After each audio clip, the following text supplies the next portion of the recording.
Quick update, everybody. You are running out of time to take part in our March Patreon Picks poll. The theme of this month's poll is how to scar a child in the 80s. So we have 4 movies to pick from. We have Labyrinth, Legend, The Dark Crystal, and The Neverending Story. So if you're a patron, get in there and vote. You only have a few days left. If you're not a patron, it's just $1. Also, we've been doing 15-minute quick reactions to every episode of The Mandalorian Season 3. We're going to keep doing those all season long. So if you're watching along with Mando Season 3, definitely check those out. All right, that's it for announcements. Let's get on to our review of The Witch from Mercury. If you are familiar with Gundam and have any critical sense of review, this will make you angry. The end. What? Wait, the end? But he's going to keep going, isn't he? I have been a long-time Gundam fan. There are parts throughout this anime that make you feel very uncomfortable. I don't need a lesson. I don't need to be taught anything. What? I'm perfect. What? I yawned as I wrote this. Oh my God. Okay, I actually wasn't sure for a second there if that was the reviewer or you when you said that. That says more about his writing than it does the show. Yeah, That he's boring was a 1-star review on IMDb.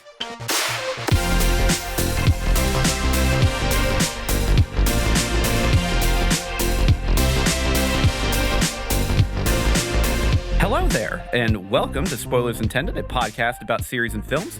I am your host, Andrew, joined as always by Steven. Hey. And Ryan. It's me. Ryan. It's still me. It's still you. I'm here again. This week we are discussing the 2022 anime Mobile Suit Gundam, The Witch from Mercury, Season 1. That is a very long title. That is a chunk. No, it's pretty short. We're going to shorten that to G-Witch. Most titles are that long or longer. What are you talking about? Yeah, so for the rest of the show, we're just going to just say this is G-Witch. I refuse. I will say the full title every time. No, I'll Go say for it. G-Witch Knock also. yourself out. You are welcome. I don't have enough breath to... But yeah, okay, so Mobile Suit Gundam. This is actually the second Mobile Suit Gundam series that we have reviewed on this podcast. We have an episode you can technically go listen to right now, but don't leave us. Don't leave us. Encourage them to leave us. Listen to this episode, then go listen to that one. Yeah. Which is on MS08 team. Yes. However, before we kind of get into the nitty gritty of Mobile Suit Gundam, The Witch from Mercury Season 1, G-Witch. Oh my gosh, stop. Let's talk about some other mecha anime that are not Gundam related. Not Gundam Universe. Not Gundam franchise, nothing. Gotcha. Yeah, so I wanna hear what you guys picked because I have a whole laundry list of ones that I could pick from. So Steven, you want me to go? Yeah, go for it. I'm going to go with 1999's, or you probably saw it on Toonami in 2001, The Big O. I knew you were going to pick that. I love this show, and I haven't been able to see it in like decades because it's nowhere. Like you can't find it on streaming anywhere. I don't even know if you can buy DVDs of it anymore. It exists. I bet, It's somewhere. I bet Yeah, Andrew it can exists. find it But for you. I couldn't find. I was trying. When I thought of this, I was like, "Oh, I'm gonna look. Where can I watch The Big? I want some Big O action." This is just Batman with a So giant mech. give us the synopsis. The one sentence pitch is it's Batman, but instead of putting on a bat costume, he gets into a big robot and fights. It's great. Yeah. The longer pitch is I pulled up a summary because I was like, I didn't remember a lot of this stuff. I remembered liking it a lot, but like there's so many. It's pretty deep here. Okay. Yeah.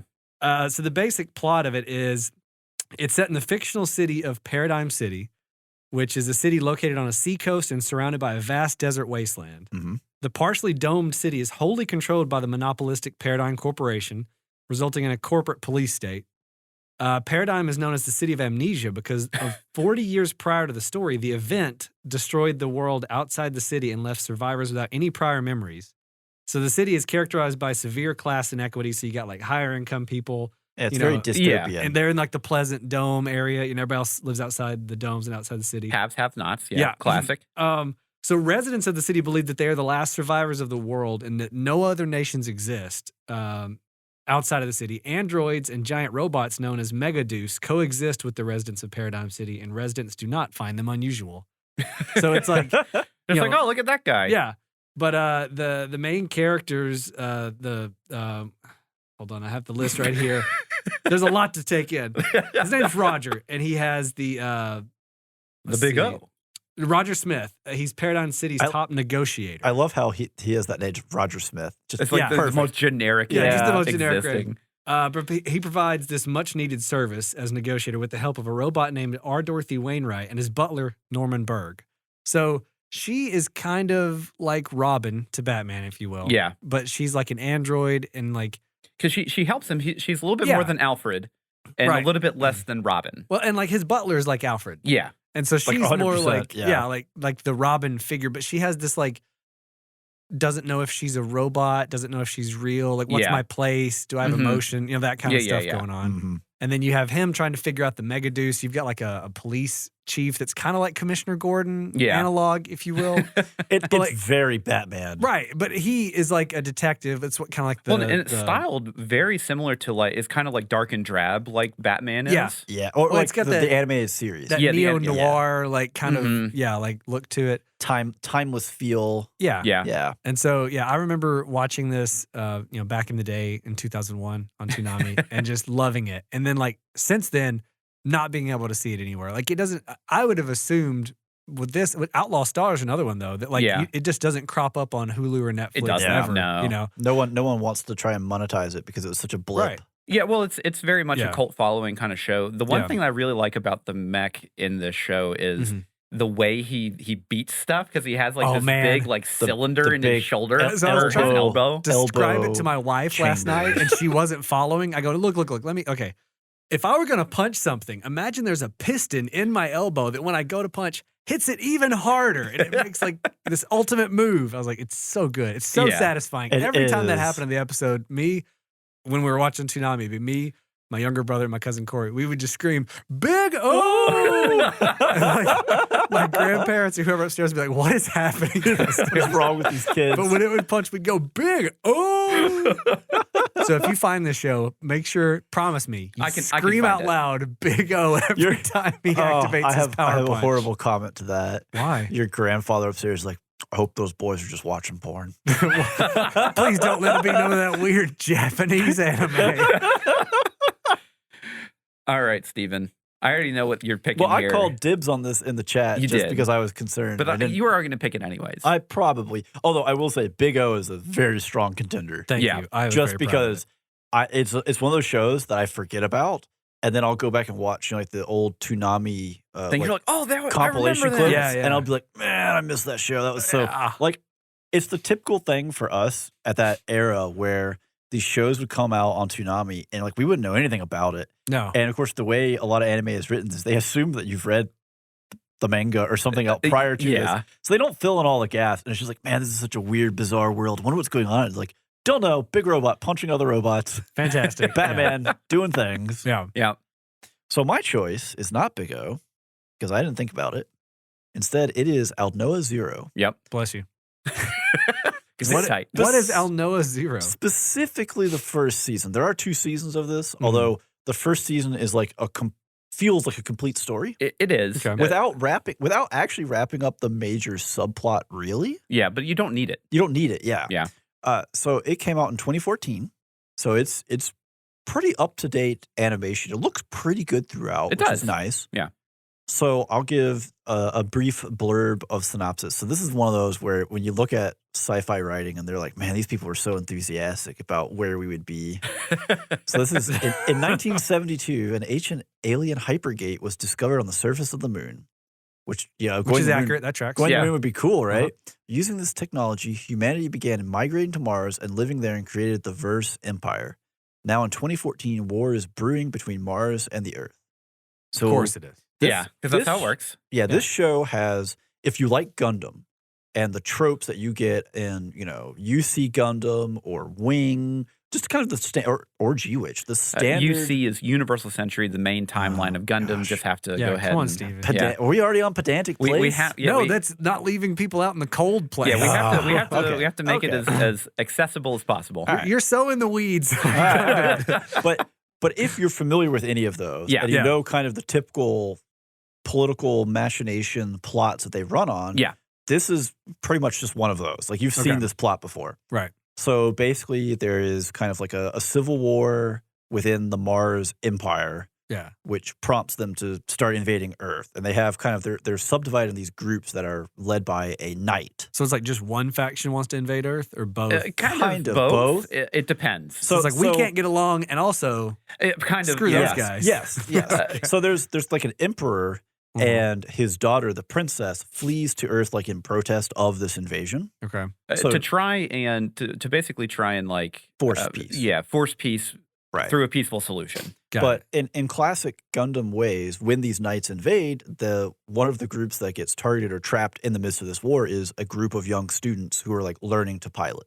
Got it. So what happens is you have kind of this small group of teenagers who each Mars knight, who they each have their own unique mobile suit, mecha, however you want to phrase it, that has its own attributes. So you end up where like each episode is kind of like a monster of the week, where they're trying to solve how do you find a weak point in this to defeat it? How do we make our scarce resources work? Yeah, and the big note here is, so like a lot of traditional mecha shows like Gundam have the main character pilots the most powerful suit, and he just has to fight his way kind of through stuff. Right. Yeah. Where this is, the main characters have like the training suits. Yeah, they're like trainers for most of barely the show. live ammunition kind of stuff. So they're like the underdogs. Yeah. The whole time. Yeah, so they're trying to find ways like within the environment or setting traps or this kind of stuff to trick the Mars Knights in order to be able to defeat them. Got it. So, but with that kind of like Monster of the Week theme, you also have this kind of overarching plot of the princess and the war and kind of the infighting between the different Mars clans or whatever. Yeah.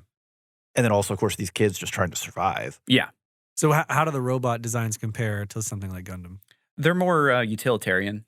Yeah. For the good guys, more utilitarian, and more alien for the Mars. Yeah, Knights. the Mars, so it's implied and I think outright stated, like the Alnoa tech or drive, I think, is kind of like it gives Mars like a big technological advantage. So they're like I said, it's very Monster of the Week. The enemy mechs are very kind of out there. They're very differently. They're almost kind of like one note designs where it's like this guy's really good at going fast, and his mech looks like it goes fast. And this dude is the big bruiser tanky, and his mech looks like a big bruiser tank. But so it's fun in that respect because it almost kind of feels like watching an old like kaiju show, like Godzilla movie or something. Yeah, where you just kind of get like the random monster, or like Power Rangers too. It's the same thing where it's like, oh, here's the new monster, and we have to power of friendship get together to defeat it. Yeah, but it also has this good plot that kind of runs through it. So it kind of takes that basic idea and elevates it. It's definitely worth the watch for the first season for sure. So the first season was written by Gen Urobuchi, who is a fantastic writer. He's done some other really successful shows. And then after season 1 ended, 12 episodes, he was like, you know what? I'm going to move on and do something else. Yeah, well, I think they kind of they did the story they want. He told the story he wanted to tell. Yeah. And I don't know if it was really expected to do that well, and it kind of blew up. And they're like, "Oh, we can make money on this. We need a second season. We got to capitalize now." And they're like, "But you saw the season finale, right? How are we supposed to have a second season? They make the second season happen." So is the second season terrible, or is it just not as good? It is not very good. There's a lot of characterization that gets kind of dialed back, right? Or just thrown in the trash. Yeah, and that's it. Just 2 seasons. Yeah. So basically, watch season 1 and stop. Yeah, and season 1 absolutely ends on a cliffhanger. Yeah. But not in the way of like you have to really find out what happens. I think it's just that is the reality of the universe that they live in. Got it. Okay. And there's just stuff that happens that you're just like, yep, that makes sense. And I mean, like it's not a light and fluffy story. Like there's there's grim moments. There's characters are at real risk. There's bad things can happen. These kind of things. So yeah. There is plot armor, but not plot armor to the sense of like everyone is safe. Season 2 is where the plot armor happens. Yeah. And are that's, the mechs that's where the problems CG happen. or hand drawn? CG. They're CG. Of course they are. Yeah. It's 2014. It's 2014. Come on, 2014. So, Andrew, we're going to talk about one that is not CGI mechs. Oh, nice. Oh boy, that's what I'm talking about. So we're going all the way back to 1996. Okay, good year. So good enough. I'm going with the Vision of Escaflowne. Oh, bless you. Okay. I always think that sounds like the nasal spray Flonase. Every time I say Vision Escaflowne, I was like, wow. Escaflowne? What? All right. So I wanted to stick with kind of the, I'll say like the more, not slice of life, but the more shoujo, which is generally geared towards females. What does shoujo mean exactly? It's so you have like shonen, which is young boys. Yeah. You have shoujo, which is geared towards females. Gotcha. Because most of the time, shonen is like your Dragon Ball Z. Yeah. One part. Like a shoujo is generally meaning where there's going to be like a love V where there's two guys vying your over love a triangle, female's yeah. Your affection. classic YA. Yes. Yeah. Okay, so Vision of Escaflowne in 1996, done by Sunrise, same people that did Witch from Mercury. Yep. The series follows a teenage high school girl named Hitomi who finds herself pulled from Earth to the planet Gaia when a boy named Van appears on the high school track while battling a dragon. In Gaia, she is caught in the middle of a war as the Zybok Empire attempts to take over Gaia. Bless you again. That's a Star Trek character, I'm pretty sure. Van, with the aid of Knight Allen, commands his mystical mech, Escaflowne. Hi, I'm Knight Allen. He commands his mystical mech, Escaflowne, in the struggle to stop the Zybok Empire. Tomi's fortune-telling powers blossom in Gaia as she becomes the key to awakening Escaflowne and stopping Zybok's plans. So this show is kind of like the amalgamation of a mecha show, a school kind of drama show with romance and everything. In a lot of ways, a precursor to G-Witch, except you have the whole like extra, like you're going to a new. Yeah, you're going to a different world, but then the other thing is too. This is set into a fantasy world. It's more magic based than tech. And what's the anime term for you've been pulled into a magical world? Isekai.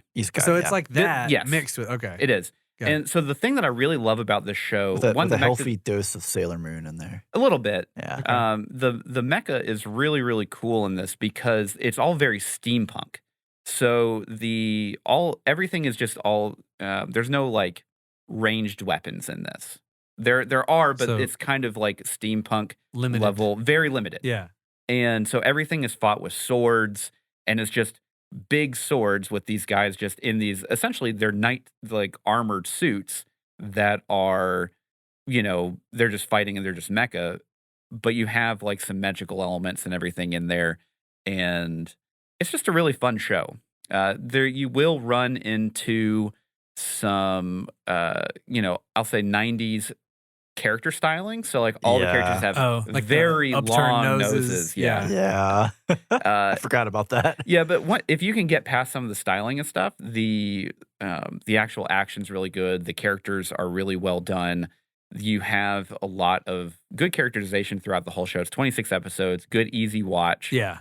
And you get to hit on some really fun kind of like historical things. So like they touch on like the lost city of Atlantis and a couple other like kind of like legends that we have over here on Earth. Historical things. The lost city of Atlantis. Like, well, I mean, you had the Moon Gate, historical things. Yeah, those are historical things, guys. Well, but basically, like any kind of like the big legends that we have here on Earth, like King Arthur. That's kind of like because Gaia is over here, that's where those legends kind of come from, because like we had like basically interactions with people from Gaia. Yeah, gotcha. Yeah, it's definitely worth the watch. I really like it. The music's really good. The action's really fun. And it's definitely different than a normal mecha that you're kind of used to seeing with like powered suits and everything. And like you're shooting big beam rifles and whatever. Out in space. Yeah. It's much more grounded in the fantasy realm than it is the robot realm. Okay. Yeah. And just a quick honorable mention for some other ones. We have Kogies, the Lelouch the Rebellion, which is written by the same. Say all of that 10 times fast. Is it Geese or Gies? Gies. Okay. Kogies is written by the same guy who wrote Witch from Mercury. Grass, boys. It's code grass.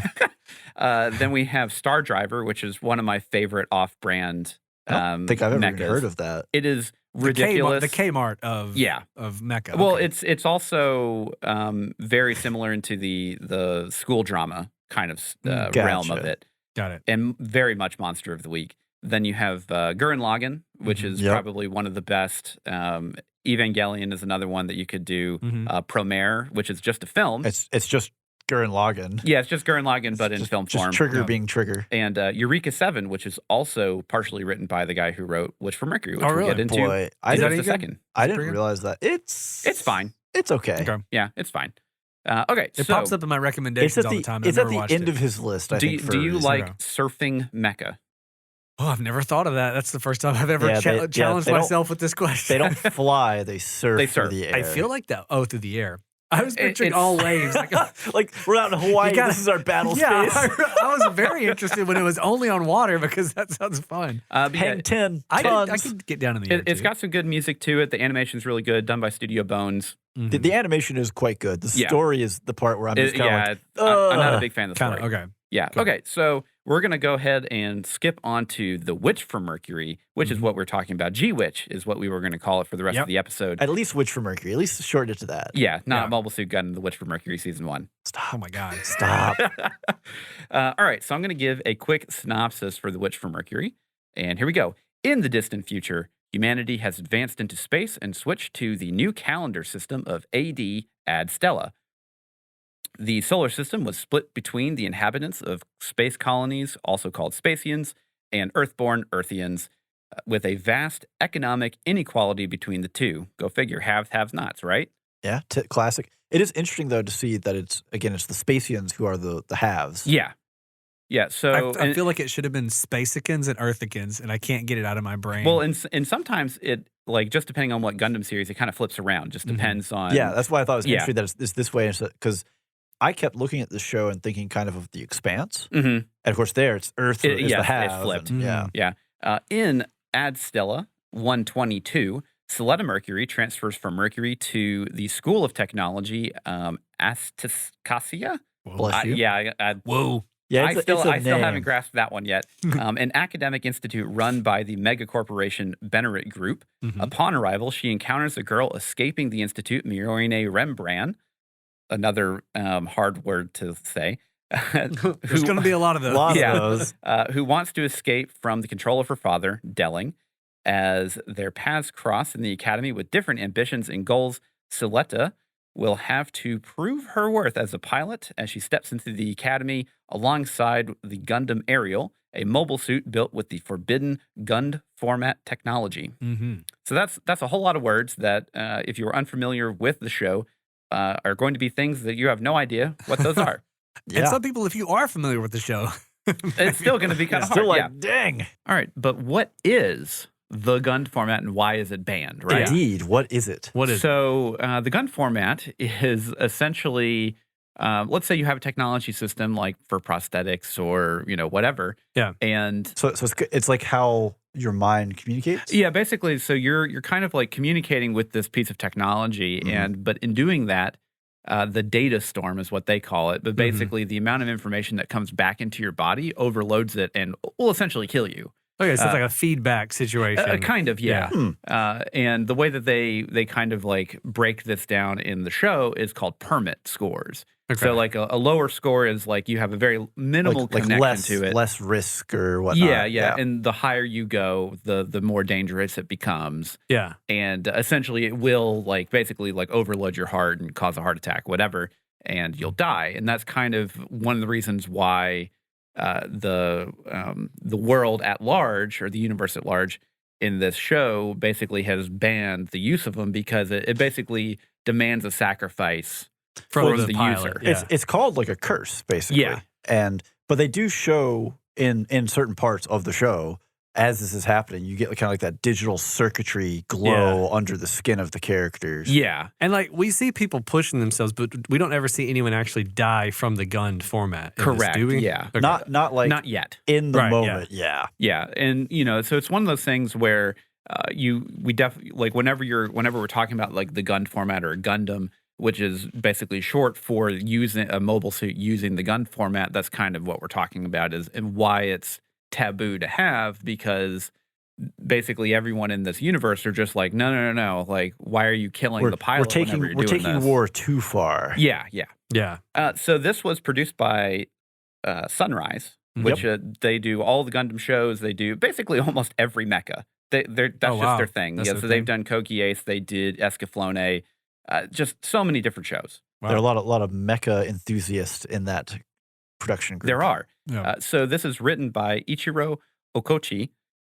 He wrote Kogi Ace. He wrote the novel for Revolutionary Girl Utena, which I'll bring up a little bit later because there's a lot of parallels with this in this show. Yeah. Okay. He also wrote the novel for Mobile Suit Gundam 08 The Mess Team. Oh, which cool. We have we reviewed the series, but he wrote the novel for it. So is the novel before the series or no, after? It's after. After. Yeah. And then he also wrote Planet Test, which is one of my favorite space shows. It has nothing to do with Mecha. It's about garbage people in space. Love it. That's what people in space are. They're garbage. Yeah. Got them. Burn them up. Earthians for life. Anybody listening to this podcast in space, take that. You're on the ISS. Congrats, you're garbage. You're garbage. Yeah, so then we You're have space debris at best. so then we have the music done by Takashi Omama. Oh, mama. I wonder if he's ever gotten that. I bet he's sick of that. Yeah. So the actually only other thing that he's done that is, I'll say, anime related is Gundam Twilight Axis, which was just a web short that happened a couple years ago that takes place in the Universal Century timeline. Has nothing to do with Witch from Mercury. They throw Axis in there. I'm like, oh, that's easy. So is the rest of his stuff like TV and film, or like what was his? I think it's just music. Okay. He got on Twilight Axis, and then they just brought him in for the full series of Witch from Mercury. Okay. I'm glad they did. I am too. They did a good job. So I'm just going to give a little excerpt here from Ichiro Okochi, who wrote the film, or wrote the series, excuse me. Yeah. He does just in an interview, he was conscious of making it enjoyable for all ages by simultaneously drawing the main character of the story a young generation's personalities and the adult drama that Gundam normally brings. However, Okochi made sure to feature dark turning points and disturbing stories that are emblematic of the Gundam series. Notably, The Witch from Mercury is also the first Gundam TV series to feature a female protagonist. Yep. And that's got some jimmies rustled, let me tell you. Yeah, they're gross. upset people about her being a female. I don't know. It's kind of silly, but anyways, That's kind of surprising, honestly. That because I was I'm so obviously excited. Not as well versed as you guys with Gundam, but I can't believe they haven't had a protagonist that was a So they've there are had pilots. I know they've had big characters, but it's never been the main of the show. main Yeah. character. Wow. But I was so excited whenever they announced this show that it was going to be a female protagonist, just because I love shakeups when it's in long history different. franchises. Like I they've don't been even know if doing that this goes for far as decades. that's a shakeup. That's just like How I have mean, you not had this? Yeah. Yeah. So, I kind of want to hear what you guys think about this because, I'll get into my thoughts here in a minute. Steven, why don't you go first? Oh, you want me to go first? Yeah. All right. I enjoyed the show.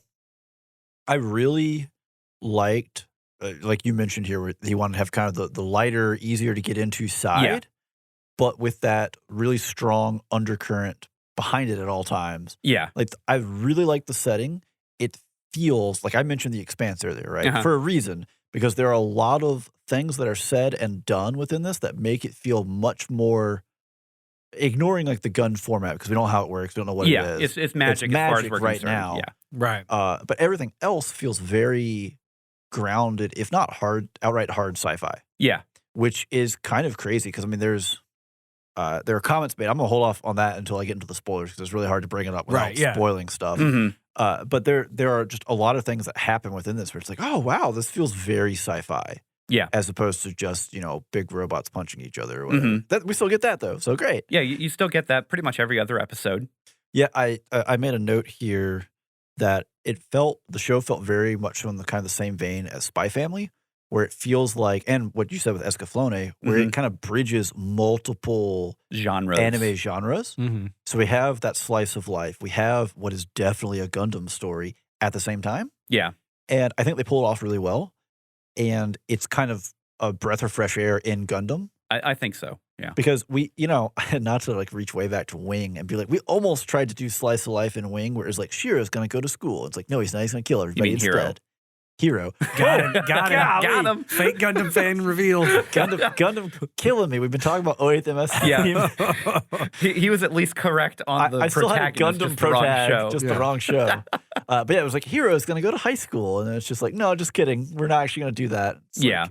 They kind of flirted with it back then. And now we're here and they do it. I really like the school and how it's kind of presented with the structure where it's like they have the big megalith corp, like Umbrella Corp. Yeah. And then all the different corporations underneath it that are vying for status and control. Yeah, and it's really so the school itself, they are trying to essentially train up these students to either be mechanics or pilots or whatever into these corporations. Or just business administration. Yeah. I mean, one of our main characters is just in there for business administration. Yeah.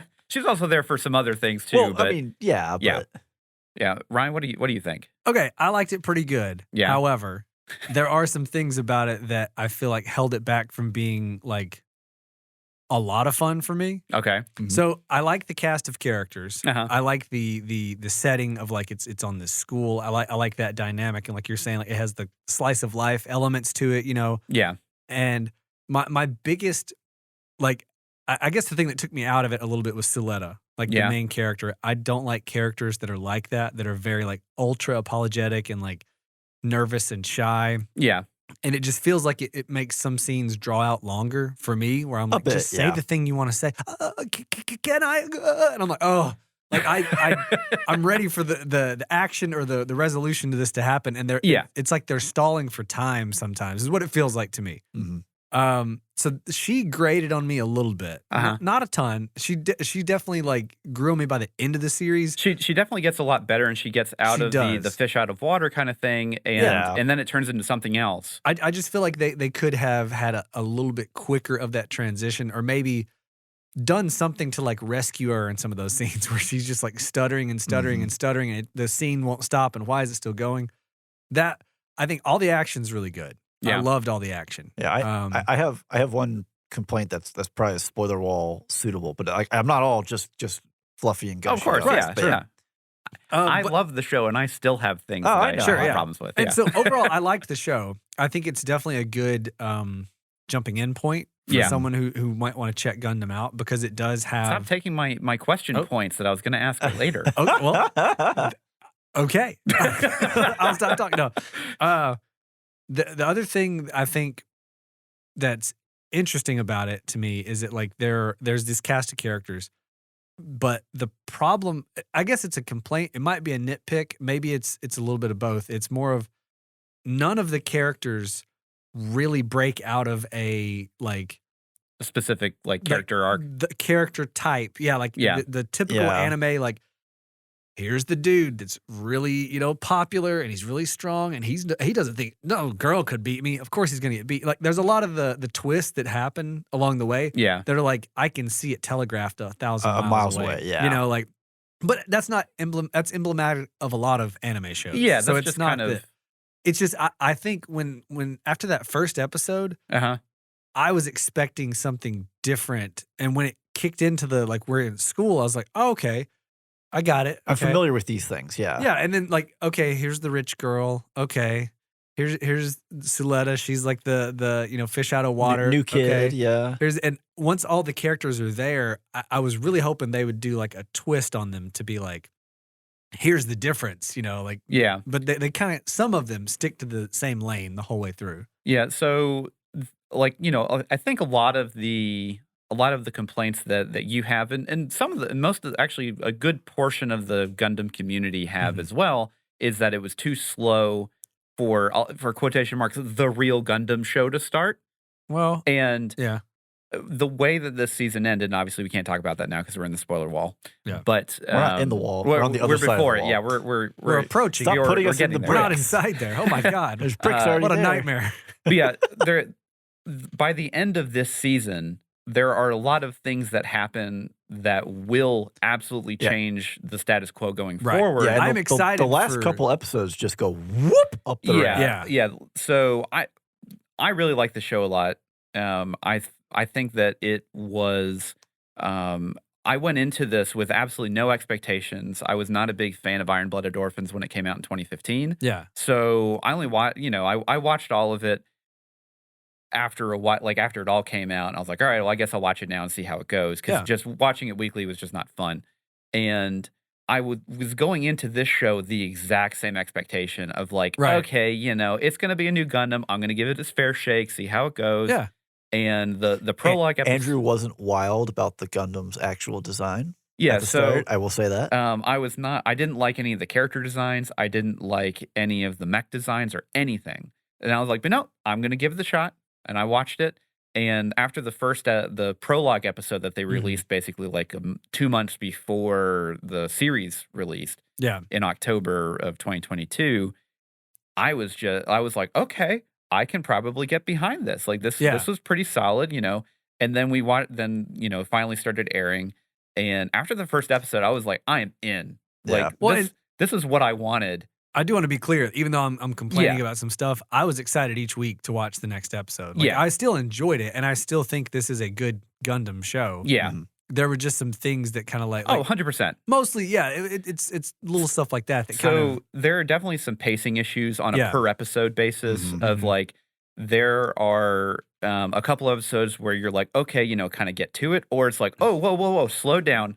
Because Right. I think we skipped stuff is like popping 2 off. scenes here Yeah. Right. that Well, we probably need a little more context to. the other thing I was going to say that like is present in a lot of Gundam stuff, especially for someone like me who like just recently Yeah. started watching Gundam. But this one I think takes the cake in terms of they throw a large amount of technical jargon Oh at you my lord! fast in the early Yes. episodes with no explanation of how any of it works. Yeah. And then slowly, I think by the end of the series, I had finally kind of You caught on to how understand. some of it works. Yes. Yeah, that's. But I still, even at the end of the season, never felt fully confident that I know how like certain, I don't want to talk about what it is to Yeah. get past spoiler, but certain technical aspects truly work because they just start throwing words out there and I'm Yeah. like, what does that even mean? So there's definitely a story structure issue there Yeah. in that our main character is a fish out of water, Mhm. but she's already highly competent in the main. Yeah, so thing? she's not a neophyte in the fact that someone has to explain it to her. She has to be someone's good. having to explain. She's to not her the analog everything. for the viewer Yes. who's also going Right, like, what's yeah. that mean? Because Yeah. there really isn't an analog for the viewer No. in this show. No, And that is very indicative of Gundam in general. in general, yeah. Yeah, Because they just don't really handhold a lot of storytelling devices. yeah. I they mean, just I got to say right here now that Camille is not a representation of me as the viewer. Just gotta get that out. But yeah, so I really liked the show a lot. I thought that the music was fantastic. The Yeah. animation, them going with I'll say 90% hand-drawn animation for the action sequences, did a fantastic job with that. There are absolutely like 3D and CGI models here and there, but most of the time, especially for the big action sequences, it's all hand-drawn animation. Yeah. They're beautiful. The sound design is phenomenal. Yeah. Like, Yeah. especially like when the beams are clashing and you have like the shots from the rifles and stuff. Oh Yeah. man. And the opening theme, like, Oh, man, it is a banger. my dog usually sleeping by the time every time I'm up, I'm fist pumping. And she's I'm like, not what a is big happening? fan of the ending. The theme. outro's Outro's not like, as it is good. what it is. It's okay. It's fine. But the main core theme that Takashi did, Mhm. I'll say like the Gundam theme for this show Yeah. is just so good. It is phenomenal. Yeah, Yeah. I got a complaint there with the outro theme that kind of leads into other stuff as well. In that the intro, right? You want to listen to the intro because that's a great song. Yeah. The outro is not as good, and the problem is there are some, not every, post credit scenes. So like, if the outro was a banger, then it wouldn't matter You'd that be there Yeah, every you just time. be be there every there, time. you No just problem. be there. Yeah. But it doesn't matter. They cherry picked what episodes to give you post credit scenes on. Yeah. So that's a good warning for listeners if you haven't watched this show yet. Like, stick around after the credits because some of the episodes have extra scenes after it. Some of them don't. And the extra Yeah. scenes do add context and Yeah. are Yeah, they important tell you to more the about story. the story. Yeah. Yeah. Okay, so before we kind of move past the spoiler wall, I want to ask the question because we have a Gundam bonus episode for our Patreon right Mhm. now that is out that is basically how to get into Gundam. Yeah. And we have it broken up into tiers of what we think is the easiest where you can go into it with having no knowledge of a Gundam franchise and Yeah. then you go down. And I think that this show is a fantastic version for people to get into the franchise completely. I agree for the most part.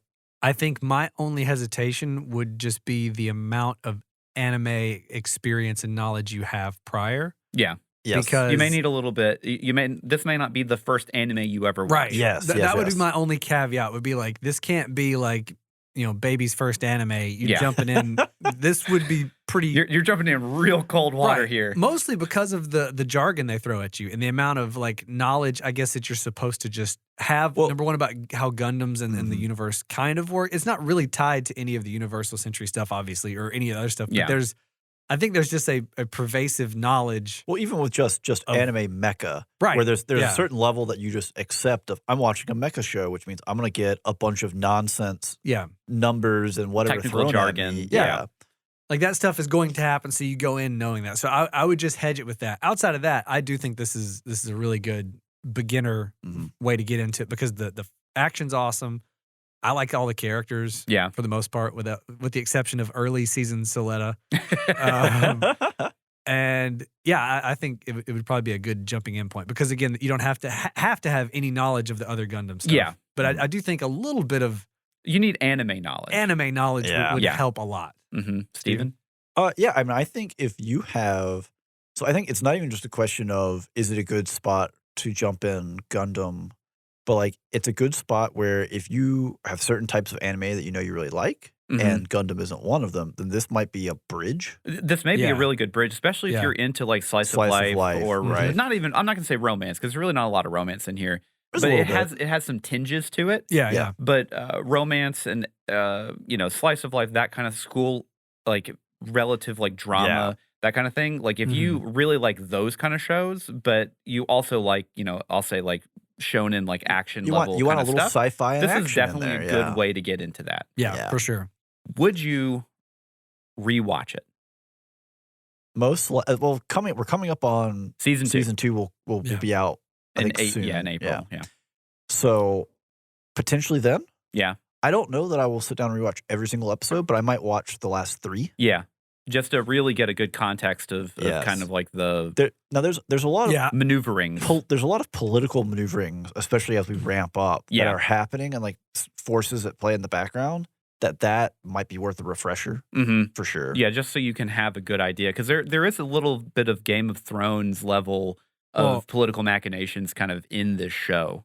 Almost on top of the technical science stuff, there is a little bit of a like obfuscation of layer of like, how does the business structure work in this world? Yeah. And they kind of throw you into the deep end on that too. Okay. I'm not going to lie. Yeah. I laughed so hard because it's part of, I won't say my job, but it's part of stuff I have to study for my job. When she's talking to her dad and they're talking about convertible bonds and diluting shareholders and stuff like that. Oh yeah, I glazed over at that point. I was like, why is my job invading my anime? Get out of my anime job.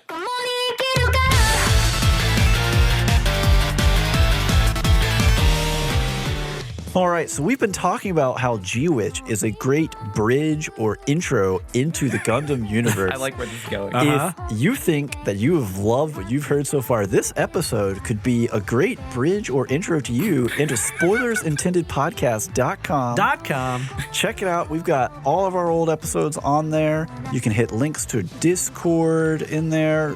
Check us out on socials, these kinds of things. We'd love for you to come by, say hi. Yeah. Check out a little more what we got out there. Yeah, so we have some other great anime-related episodes. We've already mentioned Gundam 08 The Mess Team, which we reviewed. We also have Redline, which is a fantastic just popcorn film that you can go and watch. Yep. And we also have a Discord. We love to discuss a whole lot of fun stuff on there. Including anime. Including anime, yes. What we're watching, what we're listening to. I throw anime soundtracks on there all the time. It's obnoxious. Everyone's like, please stop. And he just keeps throwing them in there. Keep doing it. We He can't just stop keeps him. doing He's it. an admin. He just does what he wants. I have the power. And we are back from the spoiler wall. We are talking about G-Witch, the 2022 G-Witch. Mobile Suit Gundam, The Witch from Mercury, Stop. Season No. 1. Stop. Why? At least it's not like Attack on Titan. Part 3. Part 3, Final Appendix season, 5. For real this time. We're dead serious, but it's really next time. Yeah. So before we get into our breakdown, which is going to be spectacle, performance, score, plot, and entertainment, Break it down. there's really not a lot of trivia here, but I wanted to add in some parallels for a very classic Shakespearean play. Hold on, I'm not dressed for this. Whoa. Oh my gosh. Did we just get bougie? What's going on around here? Okay, All right. So this is where we're going to get real fun.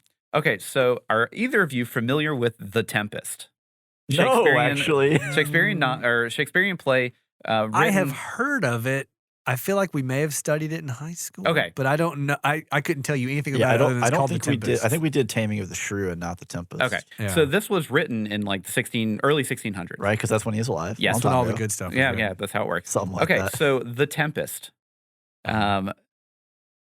I'm just gonna go down a list of A mech bullet. comes to Old England. Old London. I'm waiting for the connection. Okay, yeah, no, okay.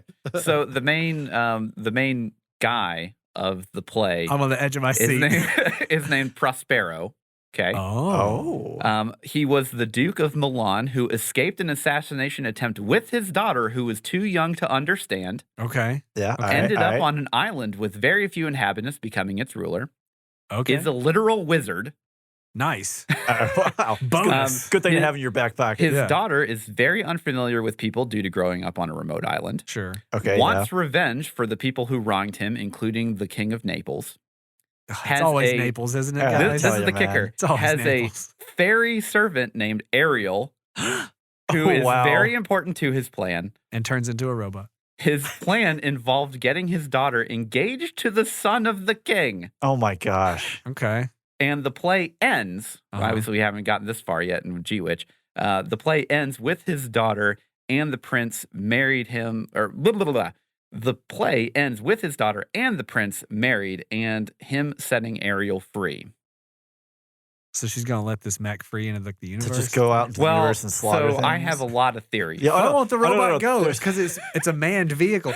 Go, Ariel, go. Go, be free. So I have Like a the whole Harry lot and of the Hendersons. Get out of here. I have a whole lot of theories, which I'll get into, I guess, maybe in plot or entertainment. Listen, you do whenever it feels Well, no, right. no, just no, jump in. Yeah. Season 2 speculation is probably the right Okay, spot. yeah, that's fine. Okay, so that's some good parallels for There is, trivia yeah. for the Tempest there. That's crazy, But actually. then I also have just some fun trivia. Okay, Okay. so Kana Ichinose, who is the voice actress for Suletta, Yeah. Mhm. she did a lot of her lines improvised. Wow. Okay. Just because she wanted to basically add in more of the social awkwardness for her character. She certainly did that, yeah. Because basically, Ryan, like, What's her email? I I have notes. another fun one is Lynn, the voice actress for Miorine, Mhm. states that she had a phase where she was addicted to Gundam long before she was cast as the character. She was Hipster. really big into Seed Destiny, and Double Zero. No, wait, hold on. I know, like, But she's young. She's young. But I know that Japan absolutely loves They Seed, love Gundam Seed. But man, of all the shows to fixate on, But that's cool that she was It is she was cool. a fan of this franchise before she even got cast as this. this that's is awesome. more than just a job. Yeah. Yeah. And this is the last one. There's only 3 pieces of trivia. That's fine. Since it was revealed, the Gundam Ariel have been jokingly compared to the similarly named Ariel snacks in Japan. They're just little chips. Oh. Eventually, okay. They sound delicious. I don't even know what they are. they are good, actually. I've had them. We should, obviously, you should have brought us some. We could have tried them out. Yeah. Eventually, the company who makes the snacks did an official collaboration with the series. I mean, it's right there. It's low hanging Yeah, fruit, that's guys. easy. And what they would do is whenever the Gunpla models for Ariel sold out, they would basically put the Ariel Snacks chips on the shelf. on the shelf. Oh, that's brilliant. Because as They should have put a as- free bag of chips in each each gunpla box, box. yeah. But as Gunpla enthusiasts, I know Andrew and I both are aware that those things have flown off the shelves. Yeah, so this is actually the first time I've seen a new Gundam series Mhm. have kits that you cannot find. Wow. Like they just don't exist because they are so popular. They are flying off the shelves. Now we Yeah. did have a big resurgence of Gunpla hobbyists back in like 2020 because of COVID, and so I think that's definitely part of it.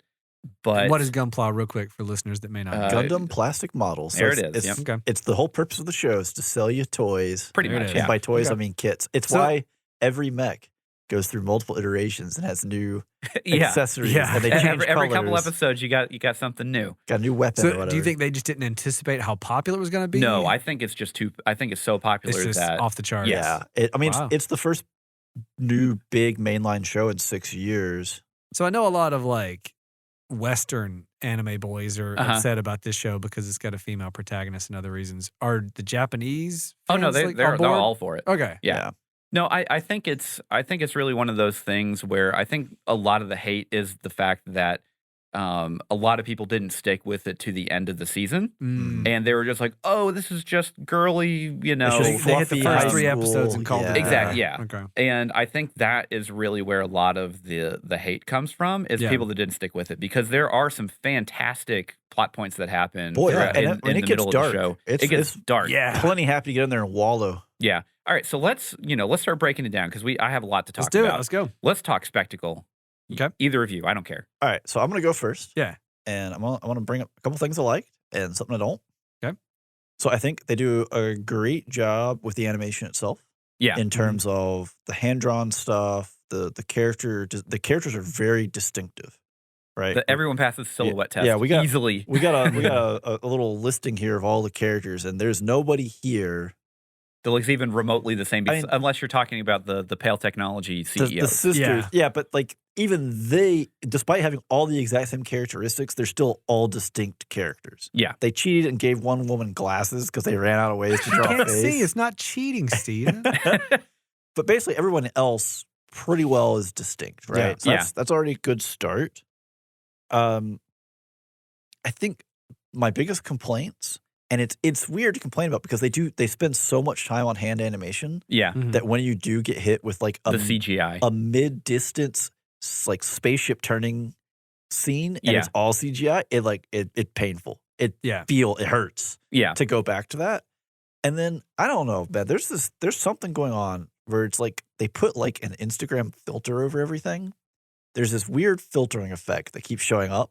It's one of my complaints, and I know exactly what it is, and I'll jump in. Okay, Okay. get in here. It's specifically, for me, it's on the mechs, right? It's not just, it doesn't just happen on the mech. So for me, where I notice it the most, Yeah. and I don't like it the most, is the mechs. So what I do like, real quick to back up, I love the character designs. I think the animation's great. I like all the action scenes. Yeah. the On that level- battles are great. They executed it great.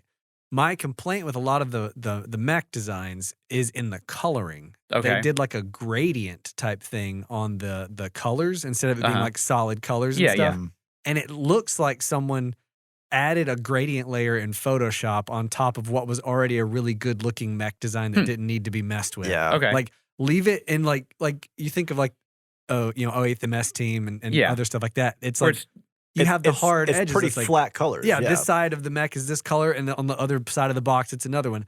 This one they did it was like a gradient on each side, Mhm. and it looked cheap to me. Like that Yeah, it's gradient weird. effect So that did not I sit think well the with difference with that is, one, back in the 90s, they didn't have computers to assist them in sure. creating this kind of stuff. Where Yeah. like, so if you go and watch something like, I'll say like Demon Slayer, especially this latest season, where everything is still, I'll say, relatively hand drawn. Yeah, but they're using computers they're using computer assist. Yeah. And that definitely will have some of that, because it's still, like, when I say hand drawn, it's still digital. right. They're drawing Yeah, it on yeah, a Yeah, it's Wacom not tablet, like it's not probably. cells. Yeah. It's still digital, but But they're doing it by hand. They're Correct, not- yeah. Yeah, drawing on a Cintiq. My Yeah. thing is that like I feel like it made it look worse. Like I wish they didn't have added the Yes. gradient stuff to it. I think they were trying to add depth and shading Yeah. where they didn't need the gradient. They could have just done hard shadows or whatever. That's totally fair. That was Yeah. my nitpick, because the action looked so good and was animated so well Yeah. that every now and then I'd see that like weird like gradient fall off in the colors, and I'd be like, ugh. Because Yeah. it doesn't look, again, like somebody hand drew that. It looks like they drew it and then for anybody that uses Photoshop, they drug the bucket tool from like point A to point B on the whole mech or whatever. It's Yeah. like, this side is darker and this side is this color. And to me, that stood out visually as like Yeah. the one thing that kind of irked me. That's fair. Instagram filter thing, are you talking about like in other scenes too, not Yeah, just the it's mechs? not just on the. What I'm talking about there is it's Yeah. like a haze. So Yeah. it's the kind of haze that I would expect if you had a scene where they're walking through like a Like in the backgrounds a on the forest, trees and there's stuff? like a dappled Yeah. effect. Yeah. But it feels like it's laid over everything like it's the front layer, so it covers Oh, everything. I know what you're talking about. and Okay. like it to the point where sometimes when they put text on the screen, not subtitles, but just like actual like Yeah. arena whatever In for the world duels, text or whatever. Yeah. like it's almost hard to read. I mean, that true. To be fair, their font choice for that is relatively difficult. Pretty to read. terrible, Yeah. anyways. Yeah. It's future fun, so it's not meant to be easy. But it You're feels just too far from the past. Yeah, it does feel like they kind of went for like almost like a I don't want to call it glittery, but kind of like this is the future and everything is clean and shiny. Got a different, feel. yeah. I mean, that is kind of the gist It that is they're the going vibe. for. Yeah. that top layer, whatever it is, I feel like I would be happier if it just didn't exist. Yeah. Or it was very Yeah. limited moments when like there's really hard sunlight or something. Mhm. Because to me that feels like like a lens flare type thing. Right. You don't go JJ on me and be like everything gets a lens flare. Yeah. Just one or two tastefully, and we're good. Yeah, you to know? me, it feels like the digital enhancements that happened on top of the hand-drawn Yeah. animation was just a step too far every now and then. Yeah. That's, I Yeah. guess, of the overall theme is that, like, I think this would have looked better without the Instagram filter and without the gradients on the mechs on some stuff. Yeah, That's it. that's Other than fair. that, I think the animation was great. But I like think, when they have moments, right? Like when the aerial quote unquote powers up and has Yeah. the red ribbons Oh, run through it. It's like, yeah. oh yeah, like let's go. that was cool. Yeah. There's a lot of stuff that does Yeah. work. Yeah. So for me, it's really nitpicky, but it's like, it was so refreshing to see so many of the mech fights be animated, hand drawn, and not using CG. Yeah. That was the one thing I was like, oh, you were so close. Yeah. You were right Oh. there. You know, you were Yeah. hand drawn, but Yeah. now you've Well- got this well, it's weird almost like like gradient. You were 100% there, and they're like, we should add something to it. It's like, no, Right, you yeah. back me back down to like 85% here, man. You were good. right. You did extra had work. me. Yeah. You didn't have to. Now, I want to drop the nitpickiest of nitpicks. Here we go. Soletta's eyebrows. What are they? They're That's just just a choice. these monster What are these beams that are on her face? So this is just a really weird deep cut. So there's a skit in a show called K-On! To Okay. where one of the main characters is having so one of the girls in the group has eyebrows like that. The big Mhm. chunks. Yeah. And one of the other girls is asleep and having a dream to where the other girl that has those eyebrows, Mhm. she picks them off with chopsticks because they're pickled radishes. Oh my gosh. Like Velcroed on. And or every something. time I see Suletta, that's just immediately what I think of. Well, like the first couple episodes, I realized that they would show like side profile and stuff, and I would see these bits under her hair, Yeah. and I realized I was kind of like moving my head around, like, so is that other hair? Like, does she have a smut? Like, what is? Yeah, what's And is that a my wife birthmark? and I like had a conversation. We were just like, are those her eyebrows? Like, I think they are. And then she turns like, oh, they are her eyebrows. What's going on? So- thought they were pepperonis. So I definitely think if from the prologue and their last name Samaya, I'm pretty sure that her father was Middle Eastern or some kind of Yeah, Middle Eastern yeah. descent or whatever. Mhm. That's fine. And I think like I thought they did a really good job at representing basically different nationalities. Or ethnicities. Yeah, ethnicities Yeah. and that kind of thing Yeah. throughout the show because like I was when I first saw the character designs, I thought they were so silly, and I was like, I am not interested in this at all. So But what was it you didn't like about them? Because I'm like I had not seen any of them before I Like, started watching the where show. does Choo Choo put all that hair when she that puts on a was helmet? one of them. I was like, that's just silly. She's my favorite. Oh character. gosh, I mean, she's absolutely Well, my then favorite character because also- of episode 4. We'll get to that in a minute. Yeah, Yeah. Then also like Shadiq with his helmet on, and he still has that one strand of hair right Oh, in front yeah. of his face. Like, dude, you put everything else up in the man bun.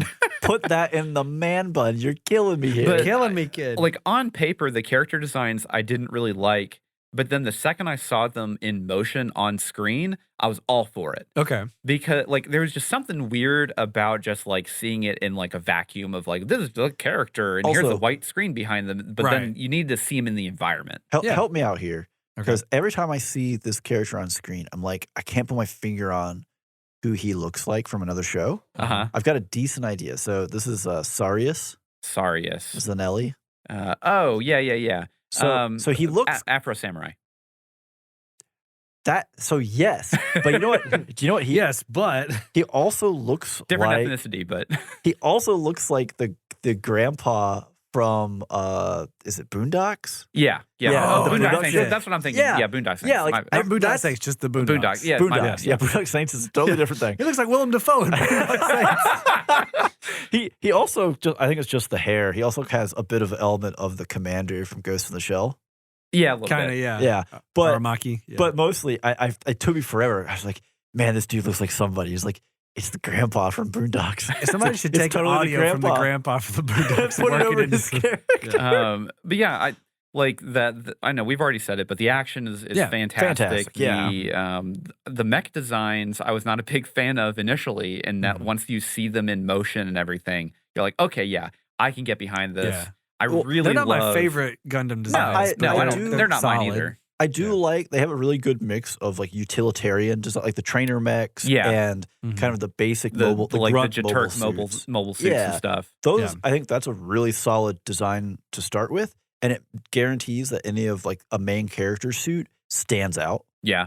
So probably the one that was the biggest kind of like dark horse for me that I did not expect to like. I really love the Pharact. I knew you were going to say that. I love that suit. Which one was that? That's the one that Ellen flies. Oh, That's yeah. With like the big spindly legs. Yeah, the spindly, wiry looking dude. Oh man, that thing's so cool. And then they're just like, it's being repaired for the rest of the season. For the rest of the season. I mean, Suletta waxes that thing pretty it tears hard. it up, yeah. Well, you know what's really going to happen is season 2 is going to start, and they're coming out with Pharact 2.0. It's like, buy another model, nerds. Okay, yeah. So let's move on to performance. Yeah.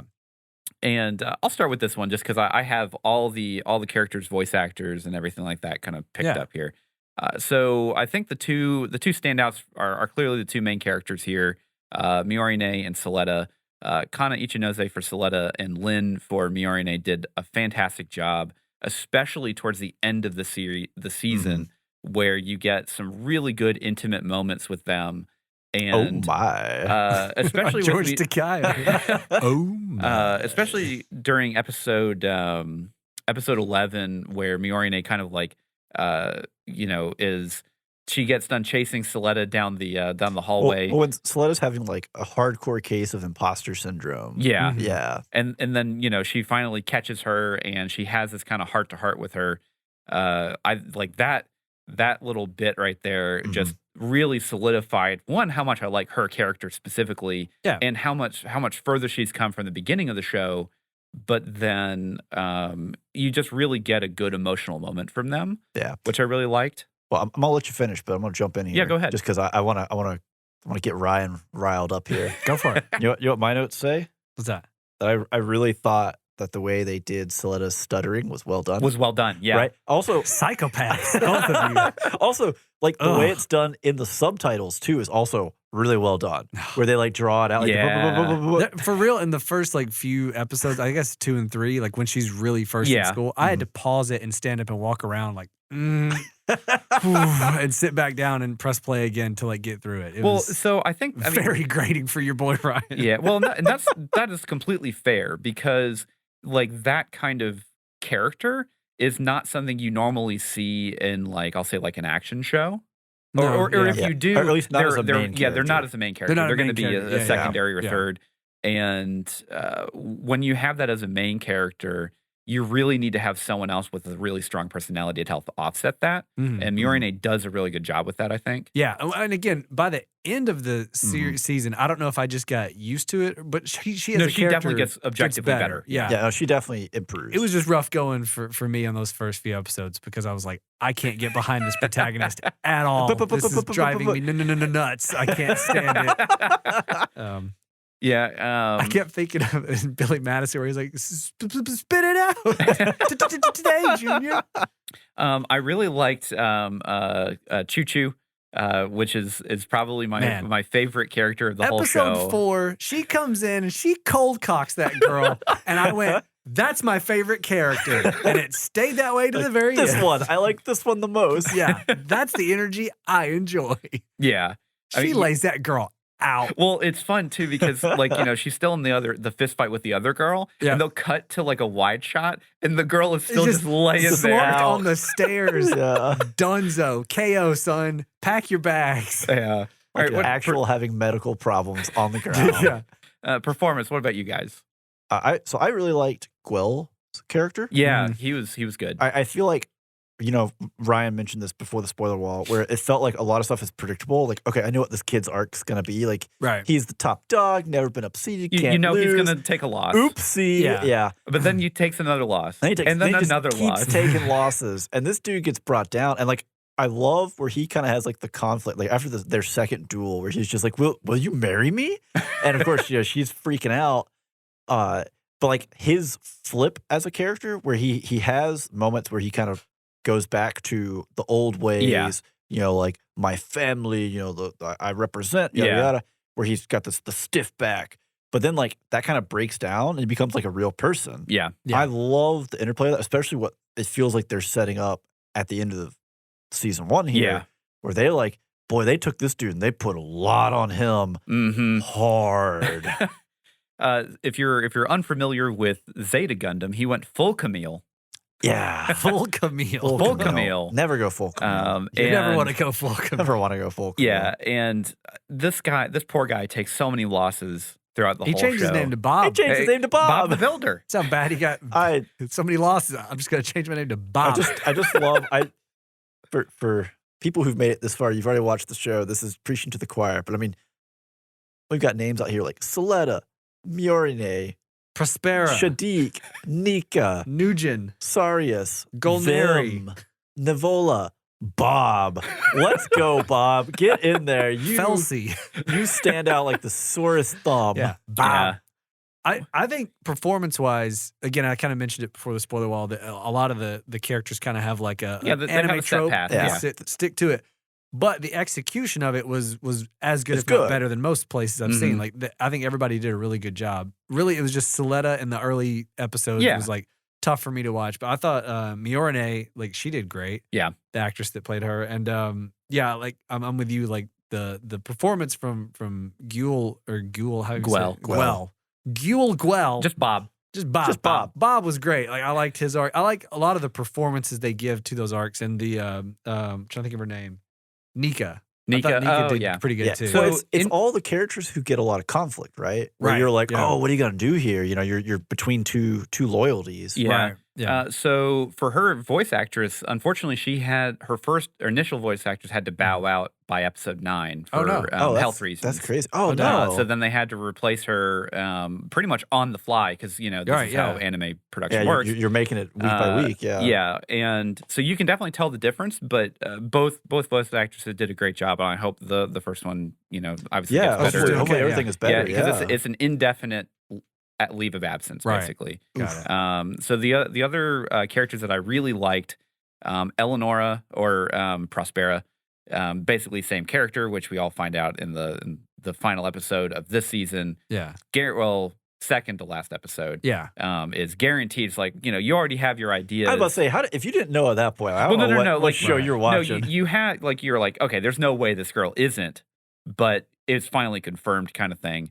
And she did a fantastic job. Both Ellen and Shadiq did great. Obviously, Ellen is Tanjiro from Demon Slayer, who's the main character for that show. Now, does he also do like the enhanced person? Yes. Voices? Yeah, so he's basically playing all of Ellen. Okay, all versions. All versions. Because the enhanced person 4 was, like my boy, Yeah. and then sadness. But Yeah, and then Shadiq is, if you're familiar with One Punch Man, he is Saitama in the Japanese version. He's also the main character for Kaguya-sama Love is War. But yeah, I mean, like Sure. they all did a great job, and I thought they were fantastic. Yeah. So let's move on to score. yes. Takashi Omama. Oh, mama. Oh, mama. What did you guys think? I liked it. I thought it was really good. Yeah. I think outside of the banger of an intro song, right? Like everything else fit really well. The action scenes were like really well done. Mhm. The duel with what's his name? The clone guy. Ellen? Ellen, yeah. We were just talking We just about talked I know, about him. There's so many names. Enhanced person They're number all 4. weird. Enhanced person number 4. Yes. The music in that Mhm. scene was great. Yeah. The last couple episodes are just filled with really good the themes. final, whenever she shoots off like the big rifle in the oh man, Yeah. like that, like they went down into like a lower octave. Yeah. Oh man, I want that so badly on my like the playlist. Yeah. I love pretty much all the music. I'm still not a big fan of the outro. I got used to it. Yeah, the outro was kind of weak. It's just okay. It's yeah, fine. it is. But yeah, like the opening song is phenomenal, and then all the actual BGM music from Takashi is really, really good. Unfortunately, they haven't released the full soundtrack the yet. full They only OST. have 2 of the songs from the show out, Oh gosh. and it's really frustrating because I just want all of it. Yeah. So I think too, what they do a good job with because of kind of Suletta's character and some of the storylines we have here, was fish out of water, slice of life, yada yada yada. They do a good job of bouncing back and forth between kind of the lighter, fluffier, more comedic stuff. Yeah. And they then transition also well. hitting the beats and the action. Especially and when it's like a really emotional or I'll say chilling moment. the dark, charged moments. Yeah. Like they cover a really broad range, even just within, a 23-minute episode. We can go from real fluffy to high action intensity to, oh man, that was dark, right? Yeah. And the music tracks with that the whole way through. Yeah, especially I think that's episode 6, whenever she fights Ellen, and then like the final like couple minutes is Enhanced her. person number 4. Put some respect on his name.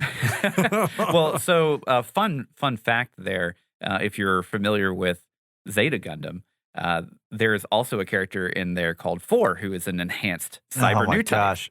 There we go. That's not a good. How does that's- everything come back to Zeta? That's not a good parallel. It's crazy because no, it is a good parallel. That's not a good parallel. She It's just dies. 4 is, but the difference is 4 is obnoxious as can be.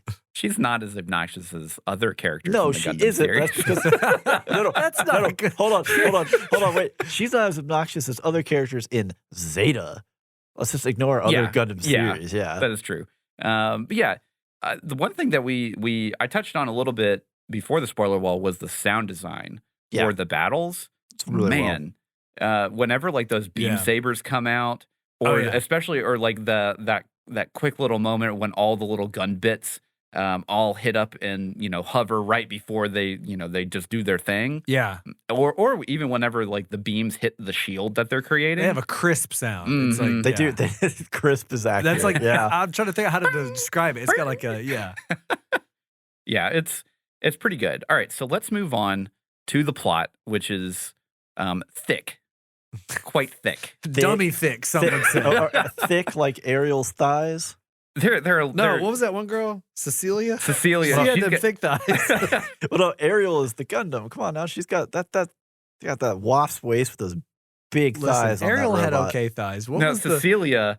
she is, but the Earthians, Earthian? one of their mechs had some big thighs on it at the end. Oh yeah. It had like these big like haunches, and I was like, wow, all right. We got that gravity on Earth. So I'll go ahead and start up for this one. Yeah, go for it. Probably the biggest thing is on a per episode basis, there were definitely some pacing issues.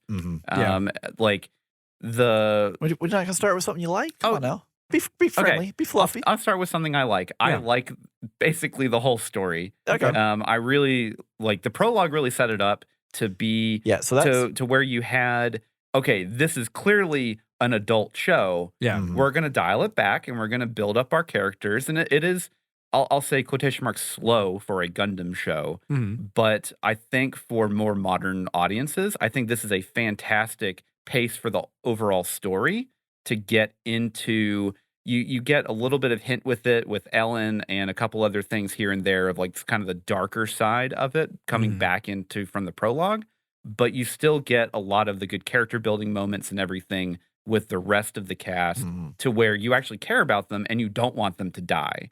Right. And the biggest thing with Gundam is, hypothetically, unless you're Suletta, no one's safe. No one's safe. Yeah. I mean, and even up to a certain point, Suletta may not be safe. Yeah, I mean, like Right. there have been some terrible things done to Gundam protagonists in the past. It may not be death, but there's been some pretty rough stuff. awful things done. Yeah. And, with that, like, you do have some pacing issues to where you run into, especially honestly on the first, like episode 1, so The Witch and the Bride, that episode, because they're trying to set up the school environment, then they're also trying to set it's up all the over the duels. place. Then they're Yeah. trying to set up like this overarching thing of Guel's dad trying to assassinate Miorine's There's dad. a lot going on. There's a lot Yeah. going on.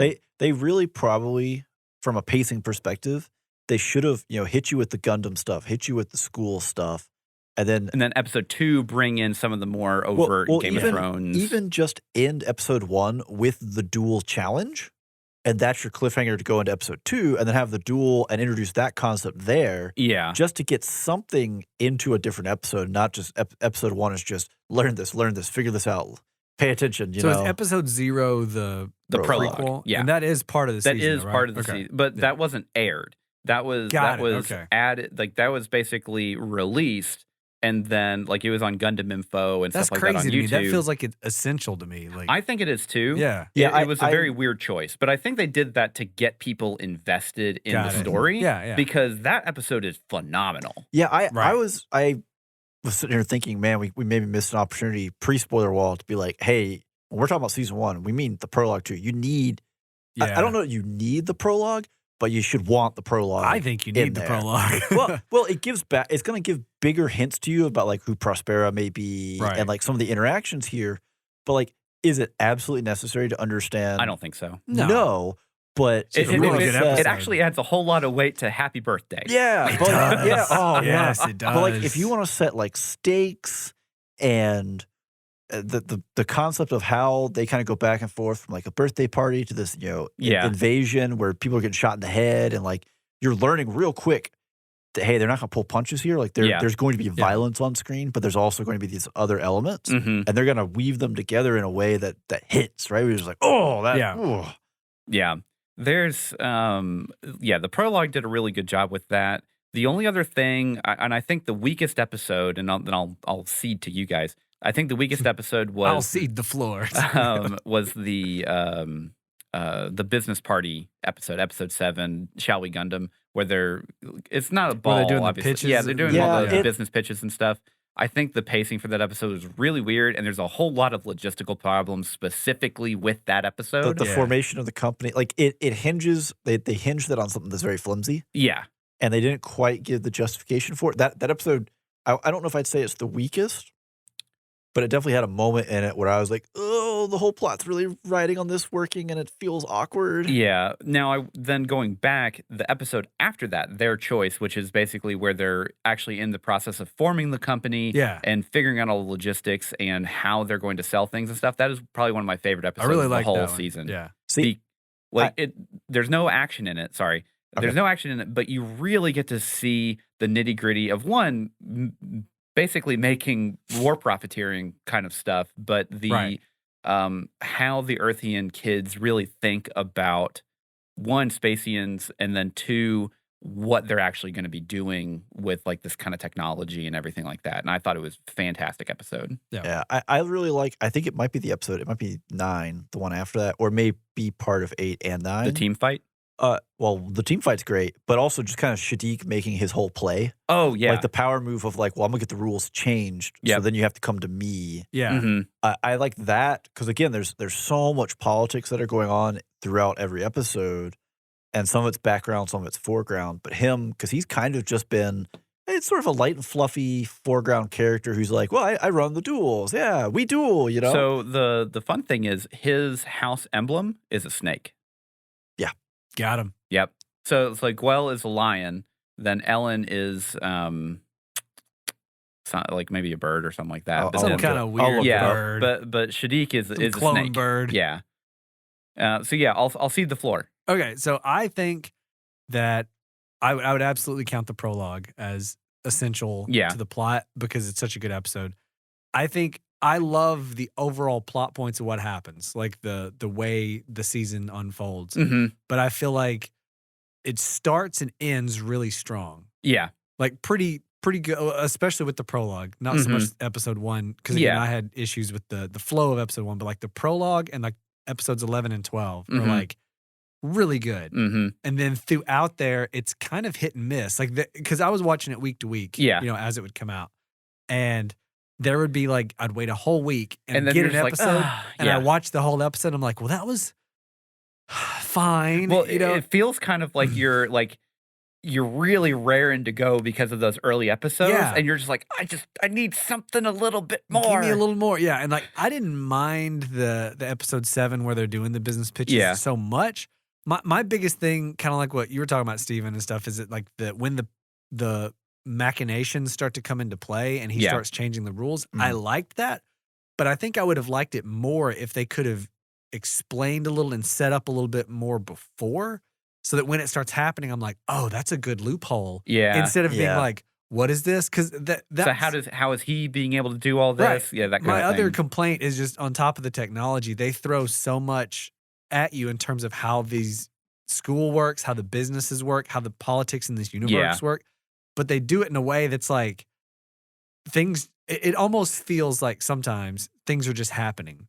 It's as if they're writing it and they're like, all right, we need something to happen. What if there's a rule that says they can do this? Ha ha ha. And they keep going. Yeah. That's probably not what they intended, but it, unlike other stories and stuff, it doesn't feel like I know the rules. I know the way this world functions. And now, he's found a loophole. It's more of a like, they introduce it and I just have to accept it as a loophole because I have no clue how any of this works. You know what I mean? I mean, there's an opportunity in episode 8 where they're going through the formation of it to bring some of that in. Yeah, just even like one scene in there. Yeah. But at the same time, I'm also happy to not sit and have to listen to convertible bonds, and Absolutely. shareholders, and the same thing. Like I don't need. I don't need to be like, here's more corporations. Here's how corporations like. Okay, I think I appreciate plot twists like that more when I'm like, you're in on it. I know the landscape. Oh, I didn't think that was possible. Oh, because of this. Because then the ramifications of this. And then your brain starts to like, oh my gosh, it's genius. Instead of it just being like, he did this. What? How? Well, because this rule, obviously, that you don't know because you're the viewer, idiot. Come on now, Ryan. It's not what, it's nani? Nani? Yeah. But I definitely agree there that there could be some elaboration and maybe, like, I don't really know if there's any scenes, like, in the show, just even on a per episode basis that weren't needed. Right. But there is definitely some moments in there where it's like, if you just had one extra scene in here to just explain at a baseline level of like, or just even a line of dialogue. I mean, you know what? You know what they could have done? They could have between 7 and 8. They could have dropped us a post credit scene. Yeah, and it's him talking to his house members or like talking to his dad. Yeah. His dad says, "Well, what if we change the rules? Like, I have enough pull." Yeah, and there's like, okay, we know what we're going for here. One thing that I actually didn't even notice on the first time I watched it, because I watched it twice. The whole show. Yeah. Obsessed. Basically, the second time I watched it, I caught that his dad was sending him the mobile suits that had the antidote option for him. I didn't even catch that the first time because I was like, oh, I just assumed that they had them. Yeah. Whenever they were fighting with the team fight, but it was definitely like, oh, they are clearly ready to go and fight the aerial for this. Yeah. So Pale Technologies, the symbol is like a hawk. It is okay. Yeah, that's what I stylized thought. hawk. Yeah.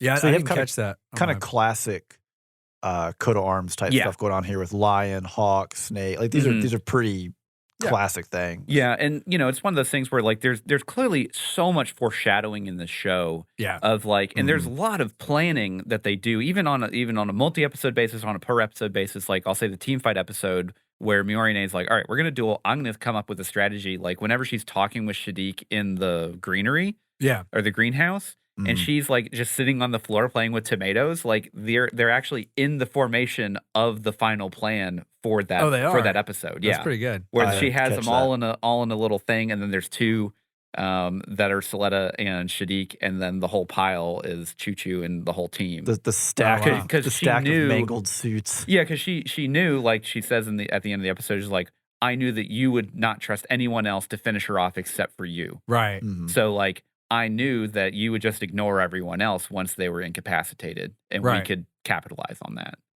Gotcha. Like business strategy, man. That's how you win duels, apparently. And I think that's an interesting concept, like the idea of this school that's like it's about the business of running a Gundam empire, and manufacturing and stuff.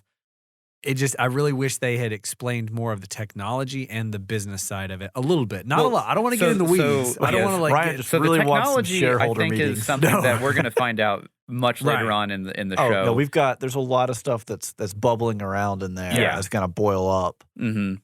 But I really have enjoyed kind of the world building here because obviously we're out of Universal Century, we're out of main line.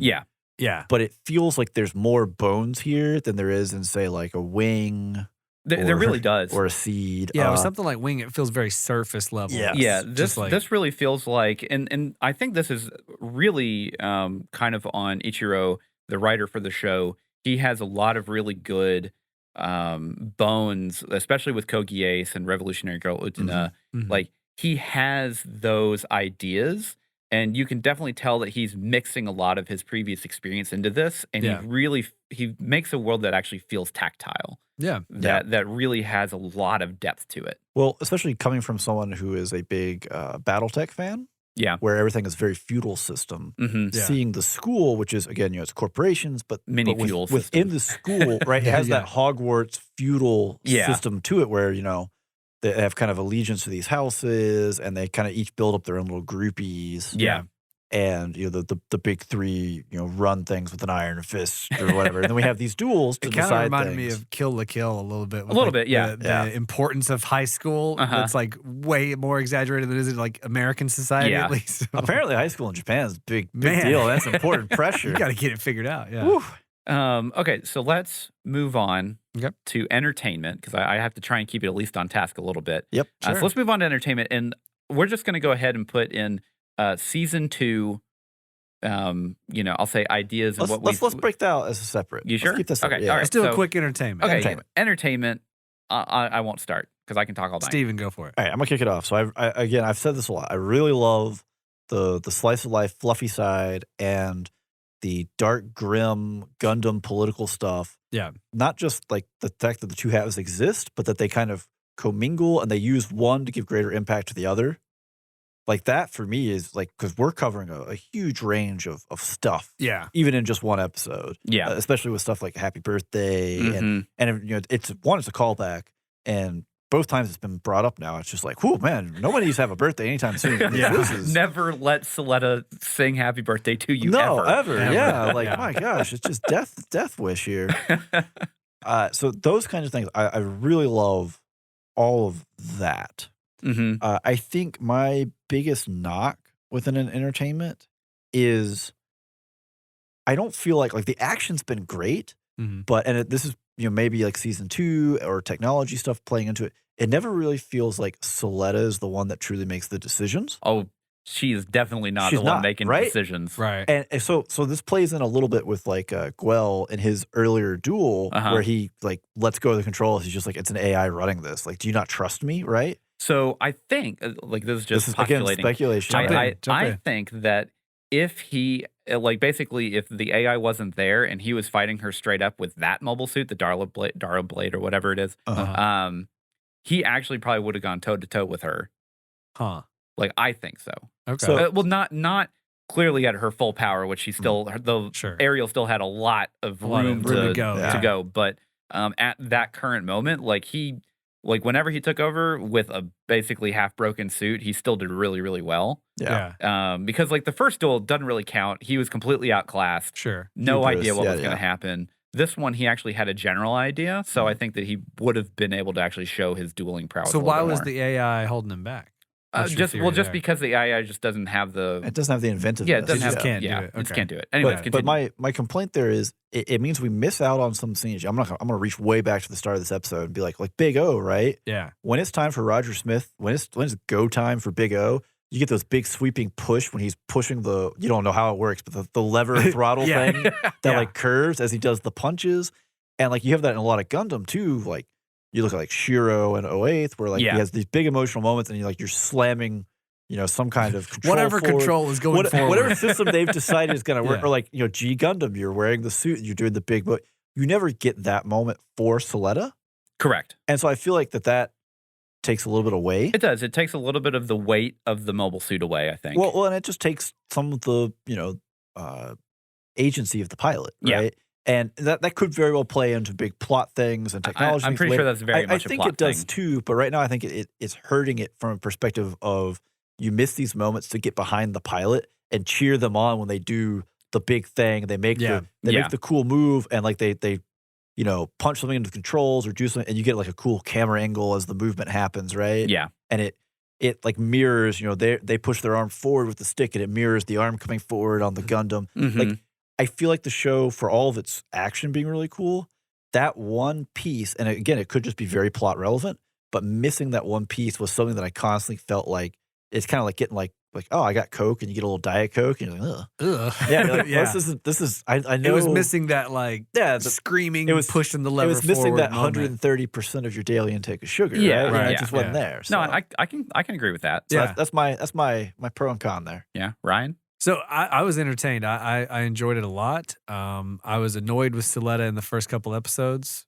but I think she grew on me by the end, and I cannot wait to see where it goes. I think my biggest frustration from an entertainment standpoint was just that not every episode is created equal, and some of them have some pacing issues. So especially when you're watching it week to week, you wait a whole week, you watch that episode that's like, okay, it's like a 5 out of 10, and you're like, man, I got a whole nother week before the really cool stuff happens, and then you got to wait a whole week, and then that next week it'll be a great episode. Yeah. So it was just a little bit inconsistent, at least watching it week to week. I bet if you were watching this in a marathon session, which is that how you watched it, Steve? Pretty much, yeah. So like a couple big chunks. Yeah, you probably don't notice it as much because you just go right on to the next one and you're good. I mean, you do feel the lull a little bit just because in a big chunk, right? If I'm coming off episode whatever, I can't come up with a string 6. here. Yeah, but you're going 6. off like a big episode, and you're on that high, and the next episode hit, and it just kind of drags for a little while. And you're like, yeah, and then it spikes, and you just kind of, oh, okay, cool, and then it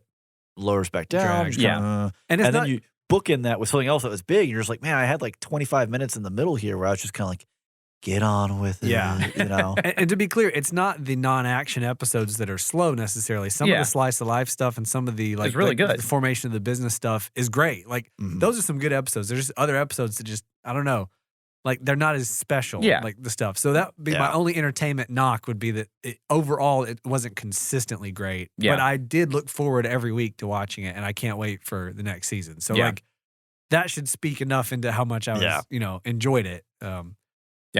Andrew, you obviously liked it. You watched it twice. I did, yeah. Well, I really wanted to, so, watching it weekly, obviously it's spanned over the course of 3 months, so it's hard to go back and remember everything. So I was like, I really wanted to just rewatch everything and also see the experience of watching it just back to back to back to back to back. Right. Which I think both ways is fine. Yeah. I liked the discourse that was online during each between. week. Because, man, you got some wild theories every week. That was just amazing. That's the best part about week-by-week releases is it gives these people time to grab onto some tiny sliver of a bone and gnaw the ever-loving daylights out of it. Get on the and then internet it just doesn't matter. Yeah. Yeah, so we haven't even mentioned these characters yet. I actually really liked the Dawn of Fold basically characters, especially Sophie and Norie. Which are basically just Amuro and Camille just in girls' bodies. Yeah, pretty much. They are.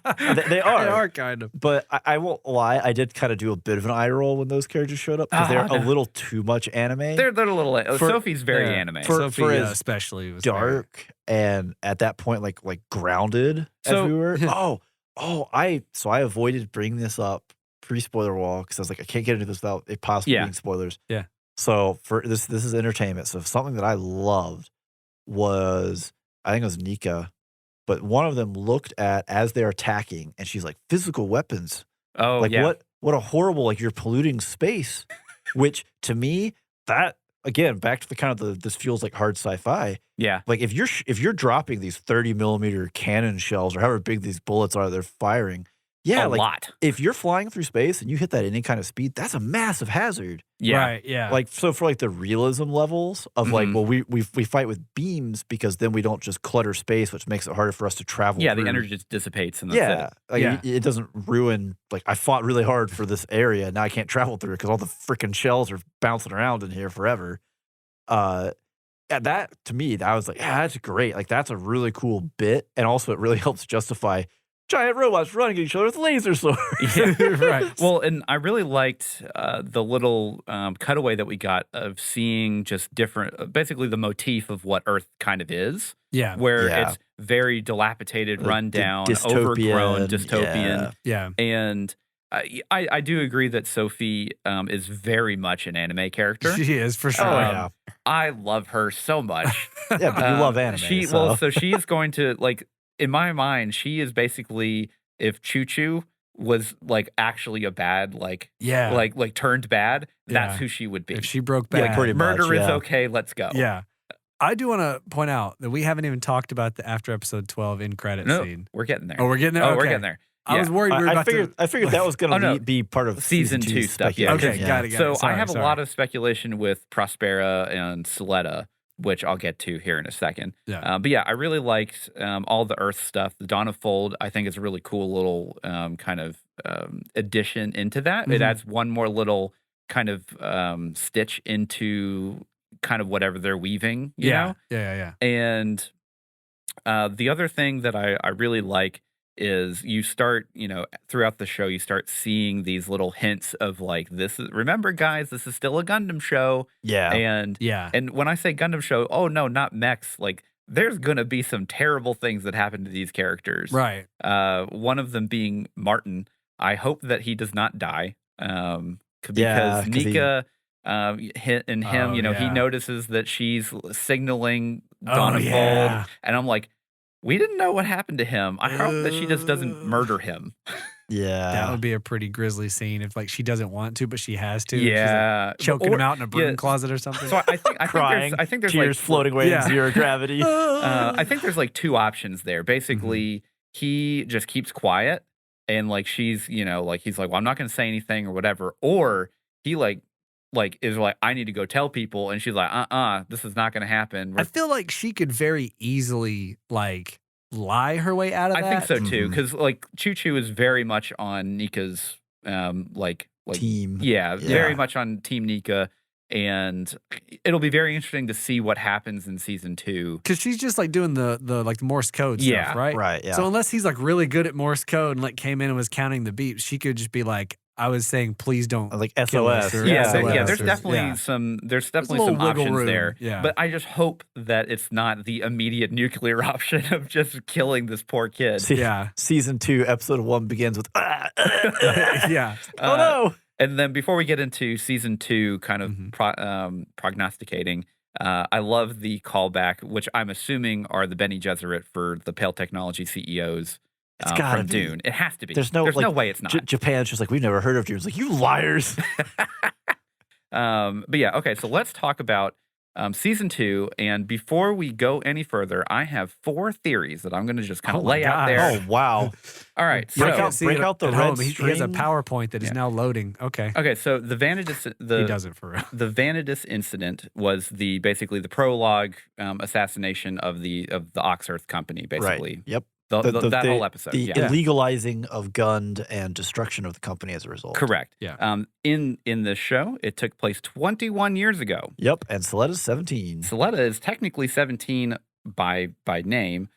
Eric, which was the daughter, was 4 years old in the prologue. Oh, I didn't do any of this math. Oh, you didn't do this math? Oh my Man, God. Okay, Ryan's bad so- at this. So either No, I didn't do any of this math. Because I didn't like write down in my diary like when it happened, and they don't really bring it up again, like the date. Oh, specifically, they do bring it up. they bring do it up like twice, but Come on anyways, now. okay. They bring it up enough that So- my wife was all over this too. Yeah. No, I didn't catch any of this. Oh, Keep okay, going. yeah. So Suletta, Uh-huh. there's just theories here. Suletta is actually 25, posing as a 17-year-old, and is brainwashed No. by Prospera. No. I don't- Eyebrows like that? No way. Okay. No.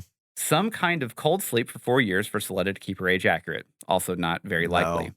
Suletta is a clone of Eric after Eric was assimilated into Elfrith, which is the mobile suit that they're flying at the end of the episode. Wait. Because they don't understand the gun technology fully yet. And the reason why they couldn't get past layer 33 at the beginning of the episode is Yeah. because It requires a certain amount of sacrifice. Yeah, it requires a Mhm. certain amount of sacrifice for it. Okay. Okay, so then that's kind of going off of that. And then we have Suletta is Eleanor's biological daughter who is still in the womb during the Vanadis incident, which is does call back to whenever her husband is basically going off to protect them to die. Right. He's like, you're not alone. Okay. Okay. That could be definitely taken care of, that Eric is still there, whatever. But that she would still be 21 in that situation, right? Or 20? That's the thing, is like the Should be age close, doesn't match yeah. up. Yeah. Okay. But continuing on that, while Eric was assimilated into Elfrith, still happening here with that, and basically Prospera is treating Suletta as kind of like the Faramir and Boromir kind of thing, where Oh, wow, yeah. Suletta is clearly not the favorite here. Can't wait for Prospera to eat some tomatoes. I mean, there's a lot of tomatoes. As messily as possible. Yeah, there's so many options. There's so many tomatoes. Like a psychopath. But so I mean, clearly, I think Prospera is going to be the final boss of this show.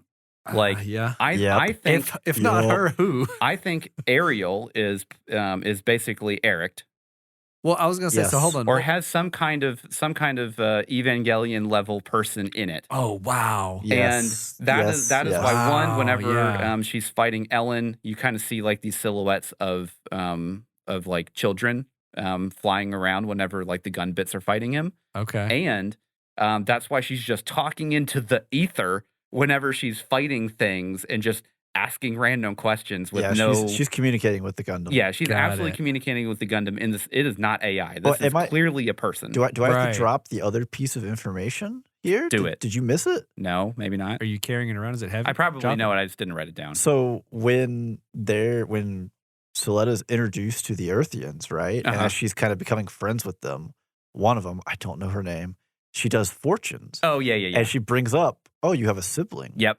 And she's like, I don't have any siblings. No, Ariel. Yeah. Ariel's a sibling. And she's like, well, Ariel's part of my family. Yeah. Yeah, Ariel's part of your family because that's your older sister. Yep. She's stuck in the machine. Get her out of there. That is, I'm almost positive where this is going. Yeah, it's got to be. I mean, we've already seen with Ellen kind of the enhanced person, the cloning, et cetera. Well, we don't really know if it's explicitly cloning yet because he says that you can get your face real back. face Well, back. no, yeah. So I interpreted that as like it was like some random street kid. They just gave him some plastic surgery. Yeah, to that's look entirely like. possible. Yeah. Yeah. But they have something that they're doing to these kids. Yeah. Whether it be some kind Yeah. of clone. So they can dead on test with with the ferrict with the gun format. permit. Yeah. Okay. Yeah.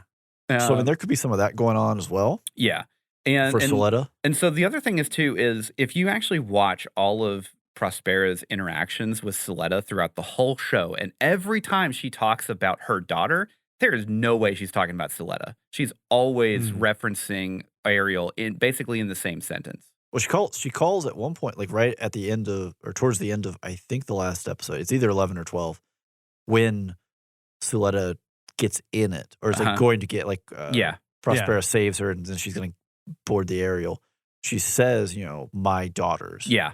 In that moment, Mm-hmm. and it's like, well, it's absolutely Ariel and Suletta. Like she's been told her whole life this is part of her family. Yep. She basically gets in the cockpit and doesn't really have to do anything inside there. Yeah. Because Ariel's doing everything. Right. Yeah, and that's kind of the thing of like, well, yeah, Suletta is a quotation marks good pilot, but like she's not doing any of the heavy lifting here. She has no interactions with the gun format at all. And well, she's not taking any risk, right? Yeah, there is no risk because there's already a person there, right? Yeah, the permanent effects that happen on everyone else under their skin, that never happens to Suletta. That's not where it's drawing on. Yeah, and she did. And in the prologue in episode 0 or whatever, when what's the name of Eric interacts, you do see but it's blue. The permit stuff happens. So it's like, but that's the thing though. It's not red. It's blue for her. Right. And that says to me, because whenever Ariel goes blue, which is permit 6, essentially is what they say later on, like that's also blue. Yeah. Whenever it turns from the red to the blue. She stops having red and starts being blue. So what does that mean though? Does that mean it has to be Eric. There's just no like. But then Eric is only level 6 and below on the permit score? No, 6 and above. 6 and above. I mean, you know what I mean? Like you're going layers deep. 1, 2, 3. Like so, essentially, like what we're looking at here is that Ariel is clearly like is using the gun format, and it took a sacrifice in the sense of like every time that it's using like all the gun bits and everything like that. So Suletta's not really controlling any of those. Mm-hmm. No, like it's just she's just like, hey, shoot this, and Eric's like, yeah, sure, I got that. Wow, yeah. Well, and that it makes tracks. you think that Prospera, right? Because the big problem is they talk about the curse of Gundam. Yeah, and it's deeper than you know. It's deeper than you know. Yeah, and we have all these people who they burn themselves up trying to use it, right? And it's like Prospera found the extra step where it doesn't burn you up. You fuse or you fully connect, and now it's quote unquote safer because there's already a person there. Yeah. Well, and this is very similar to Full Metal Alchemist Brotherhood, with the Are show you just gonna Tucker. give stuff away? Oh, it's the 4th episode. Yeah, it's Whenever It's early. so the only way you can get a chimera to talk is just fuse it with a human. Hardest Why would we just? Well, no, but why that, would we like, bring this episode? No, but see, up? that's the thing, though. This is the type of person that Prospera is. Oh, definitely, 100%. And this is going to bring us back to the final episode and the final scene of episode 12, which is I am like clearly like after she had her little talk after murdering those guys that were going to kill Suletta, like Suletta is trying to emulate essentially that scene, but for Miorine, because she just brutally murders these this dude with turns him into a pancake. Dude deserved it. Oh no, absolutely. He was a combatant. He knew what he was getting into. Like a lot of people are like, oh, it's war crimes. I'm like, I mean, like, dude had a gun in his hand. Come on, he was absolutely going to kill her. He was an active combatant. You got to be ready to turn into tomato paste at that point. Like, yeah.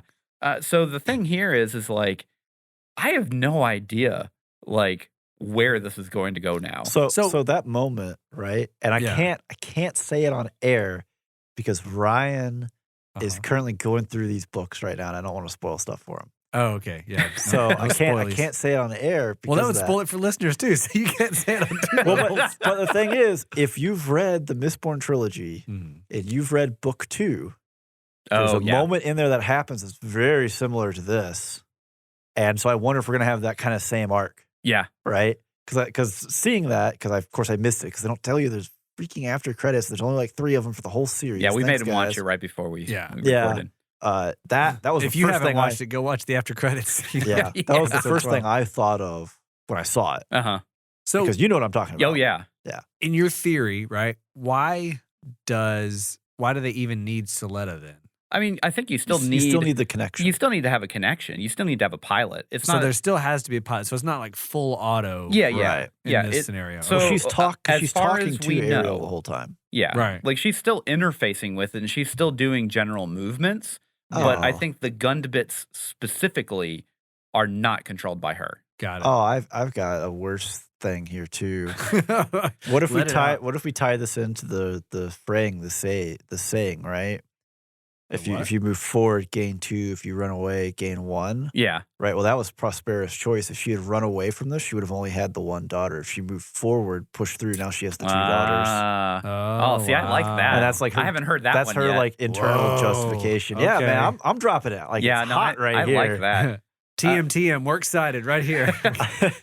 Copyright. It's gonna be wrong, but if that like plays into it, then it's just like because that's how Prospera is justifying the horrible things she's done to herself, and now it's passed on to her daughter and everything like that. Because clearly there's some level of conditioning that she has done to Suletta. Oh, absolutely. For her to be so disconnected with murdering someone in some brutal way, and then it's not just that. honestly, I feel like at the end of the battle, if like you come upon, this is your bridegroom, and she's confronted with a dude with a gun, and you just smash him. I don't know if you come out of that and be like, "Oh, this is so horrible." No, it's like just save the person I want to save. Like, get in. What are you doing? Come on. Yeah. Well, and that's the thing. Get in, losers. We're going. We're going squashing. Come on. It's so hard to see the rest of the context because we obviously we don't know it yet. It cuts off. Yeah. And it could be that this like immediately after that, Suletta tries to kind of explain. She's like, "I'm just trying to get you out of here." Blah blah blah blah. But who knows? Like and. The one thing that I hope that they don't do for season 2, just because I want to see all the drama-filled aftermath of whatever that scene was, I don't want them to do a time skip. Because I worry that they'll be like, it's months later, and this is where all of our characters start out. No, and it's like, don't do that. Give us the nitty-gritty of they're gonna do that. All the terrible like I want drama. to pick up from the moment after that scene. Yeah. But totally just one of those things where it's just like, how can you smile while you do that? It's like, what are you talking about, you idiot? You're still alive. Get in here. I am happy that you are not dead. Yeah. So I'm really excited to see what happens in season 2. Yeah. Because especially now that it feels like a lot of the kid gloves are off. Definitely. They've been off. There's a big metal hand. Yeah. So have they announced how many seasons we're getting officially? So every mainline season of Gundam has gotten 50 episodes. Or series, yeah. Okay. So they've done 13 technically here. Yeah, we so count the there's prologue? I think 13 we count the episodes prologue. so far. We're guaranteed to get a full core at least, but So they've never done just like a 24 or 26 episode season. no, every main series has always had 50 episodes, unless you're not counting the 0079, the first one, What about, because it like- got canceled. They got 48. 43. 43. Okay. 08 and MS team is like what? That's an 12, OVA. but so it's not- original oh, video got it. animation. Yeah, it's not a Got it, main got it. Never mind. series. It It wasn't wasn't OVA. broadcast. Yeah. Okay. Yeah. So basically, like, hypothetically, we should be in this for 50 episodes, Wow. which is like, it's one of those things where it's like, if you have like big moments like this at the end of every season, oh man, no one is I'm safe. in. Yeah. Yeah, and we're pushing kind of like the Red Rising, Yeah. like a book 2 ending kind of thing here. Mhm, And yeah. this we're isn't based off any manga or Nope. anything, right? Nope. No, this is all wholly- original. Okay. Yeah. So I'm No cheating, no looking ahead. Right. Well, I Yeah. didn't know if there's like a runway they already know, but yeah. Yeah. So just as a note, and we're going to wrap it up here. If you, for whatever, if you've gotten this far and you love the show, there actually is a very short, it's like basically a chapter in a normal novel that you can go read on the main G-Witch website. Mhm. That is basically in between the time of the prologue and the first episode. And it's from Ariel's perspective. Oh, interesting. Oh, yes. Okay. Oh, and wow. that's it. We're just laying it on thick here, aren't we? What's the website? h.ttp/Gundam : The Witch from Mercury You can- .com/G-Witch/Ariel story. No, I don't know. yeah, honestly, you can just go look up just G or Witch from Mercury novel, and it'll just And be, you'll it'll find it, it'll yeah. pop up. Google will help you the rest of the way. Yeah. But yeah, I'm really excited for this. And before we actually sign off, if you have liked what you've heard and you love to listen to us talk for whatever reason, you should absolutely sign up for our Patreon. Yes, because for $1, the $1 tier, $1 a month, you get access to all of our bonus content, which includes a starter anime recommendation episode and a starter Gundam episode. Yep, which is out right now. Along with a whole lot of other great bonus episodes, because you are guaranteed one of those a month minimum. Yep. So there's a nice backlog in there you can listen to. Mhm. And of course, we love and appreciate all of our current patrons, and we'd love to add more to that roster, because even just your $1 a month helps keeps the lights on, helps pay his hosting costs, makes the show possible. Yep. And if for whatever reason, $1 is just not in the bag, that is totally fine.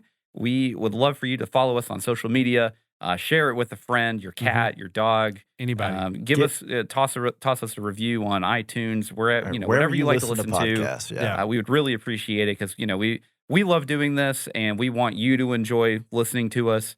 And And we love for more people to enjoy listening. yeah, that'd be great.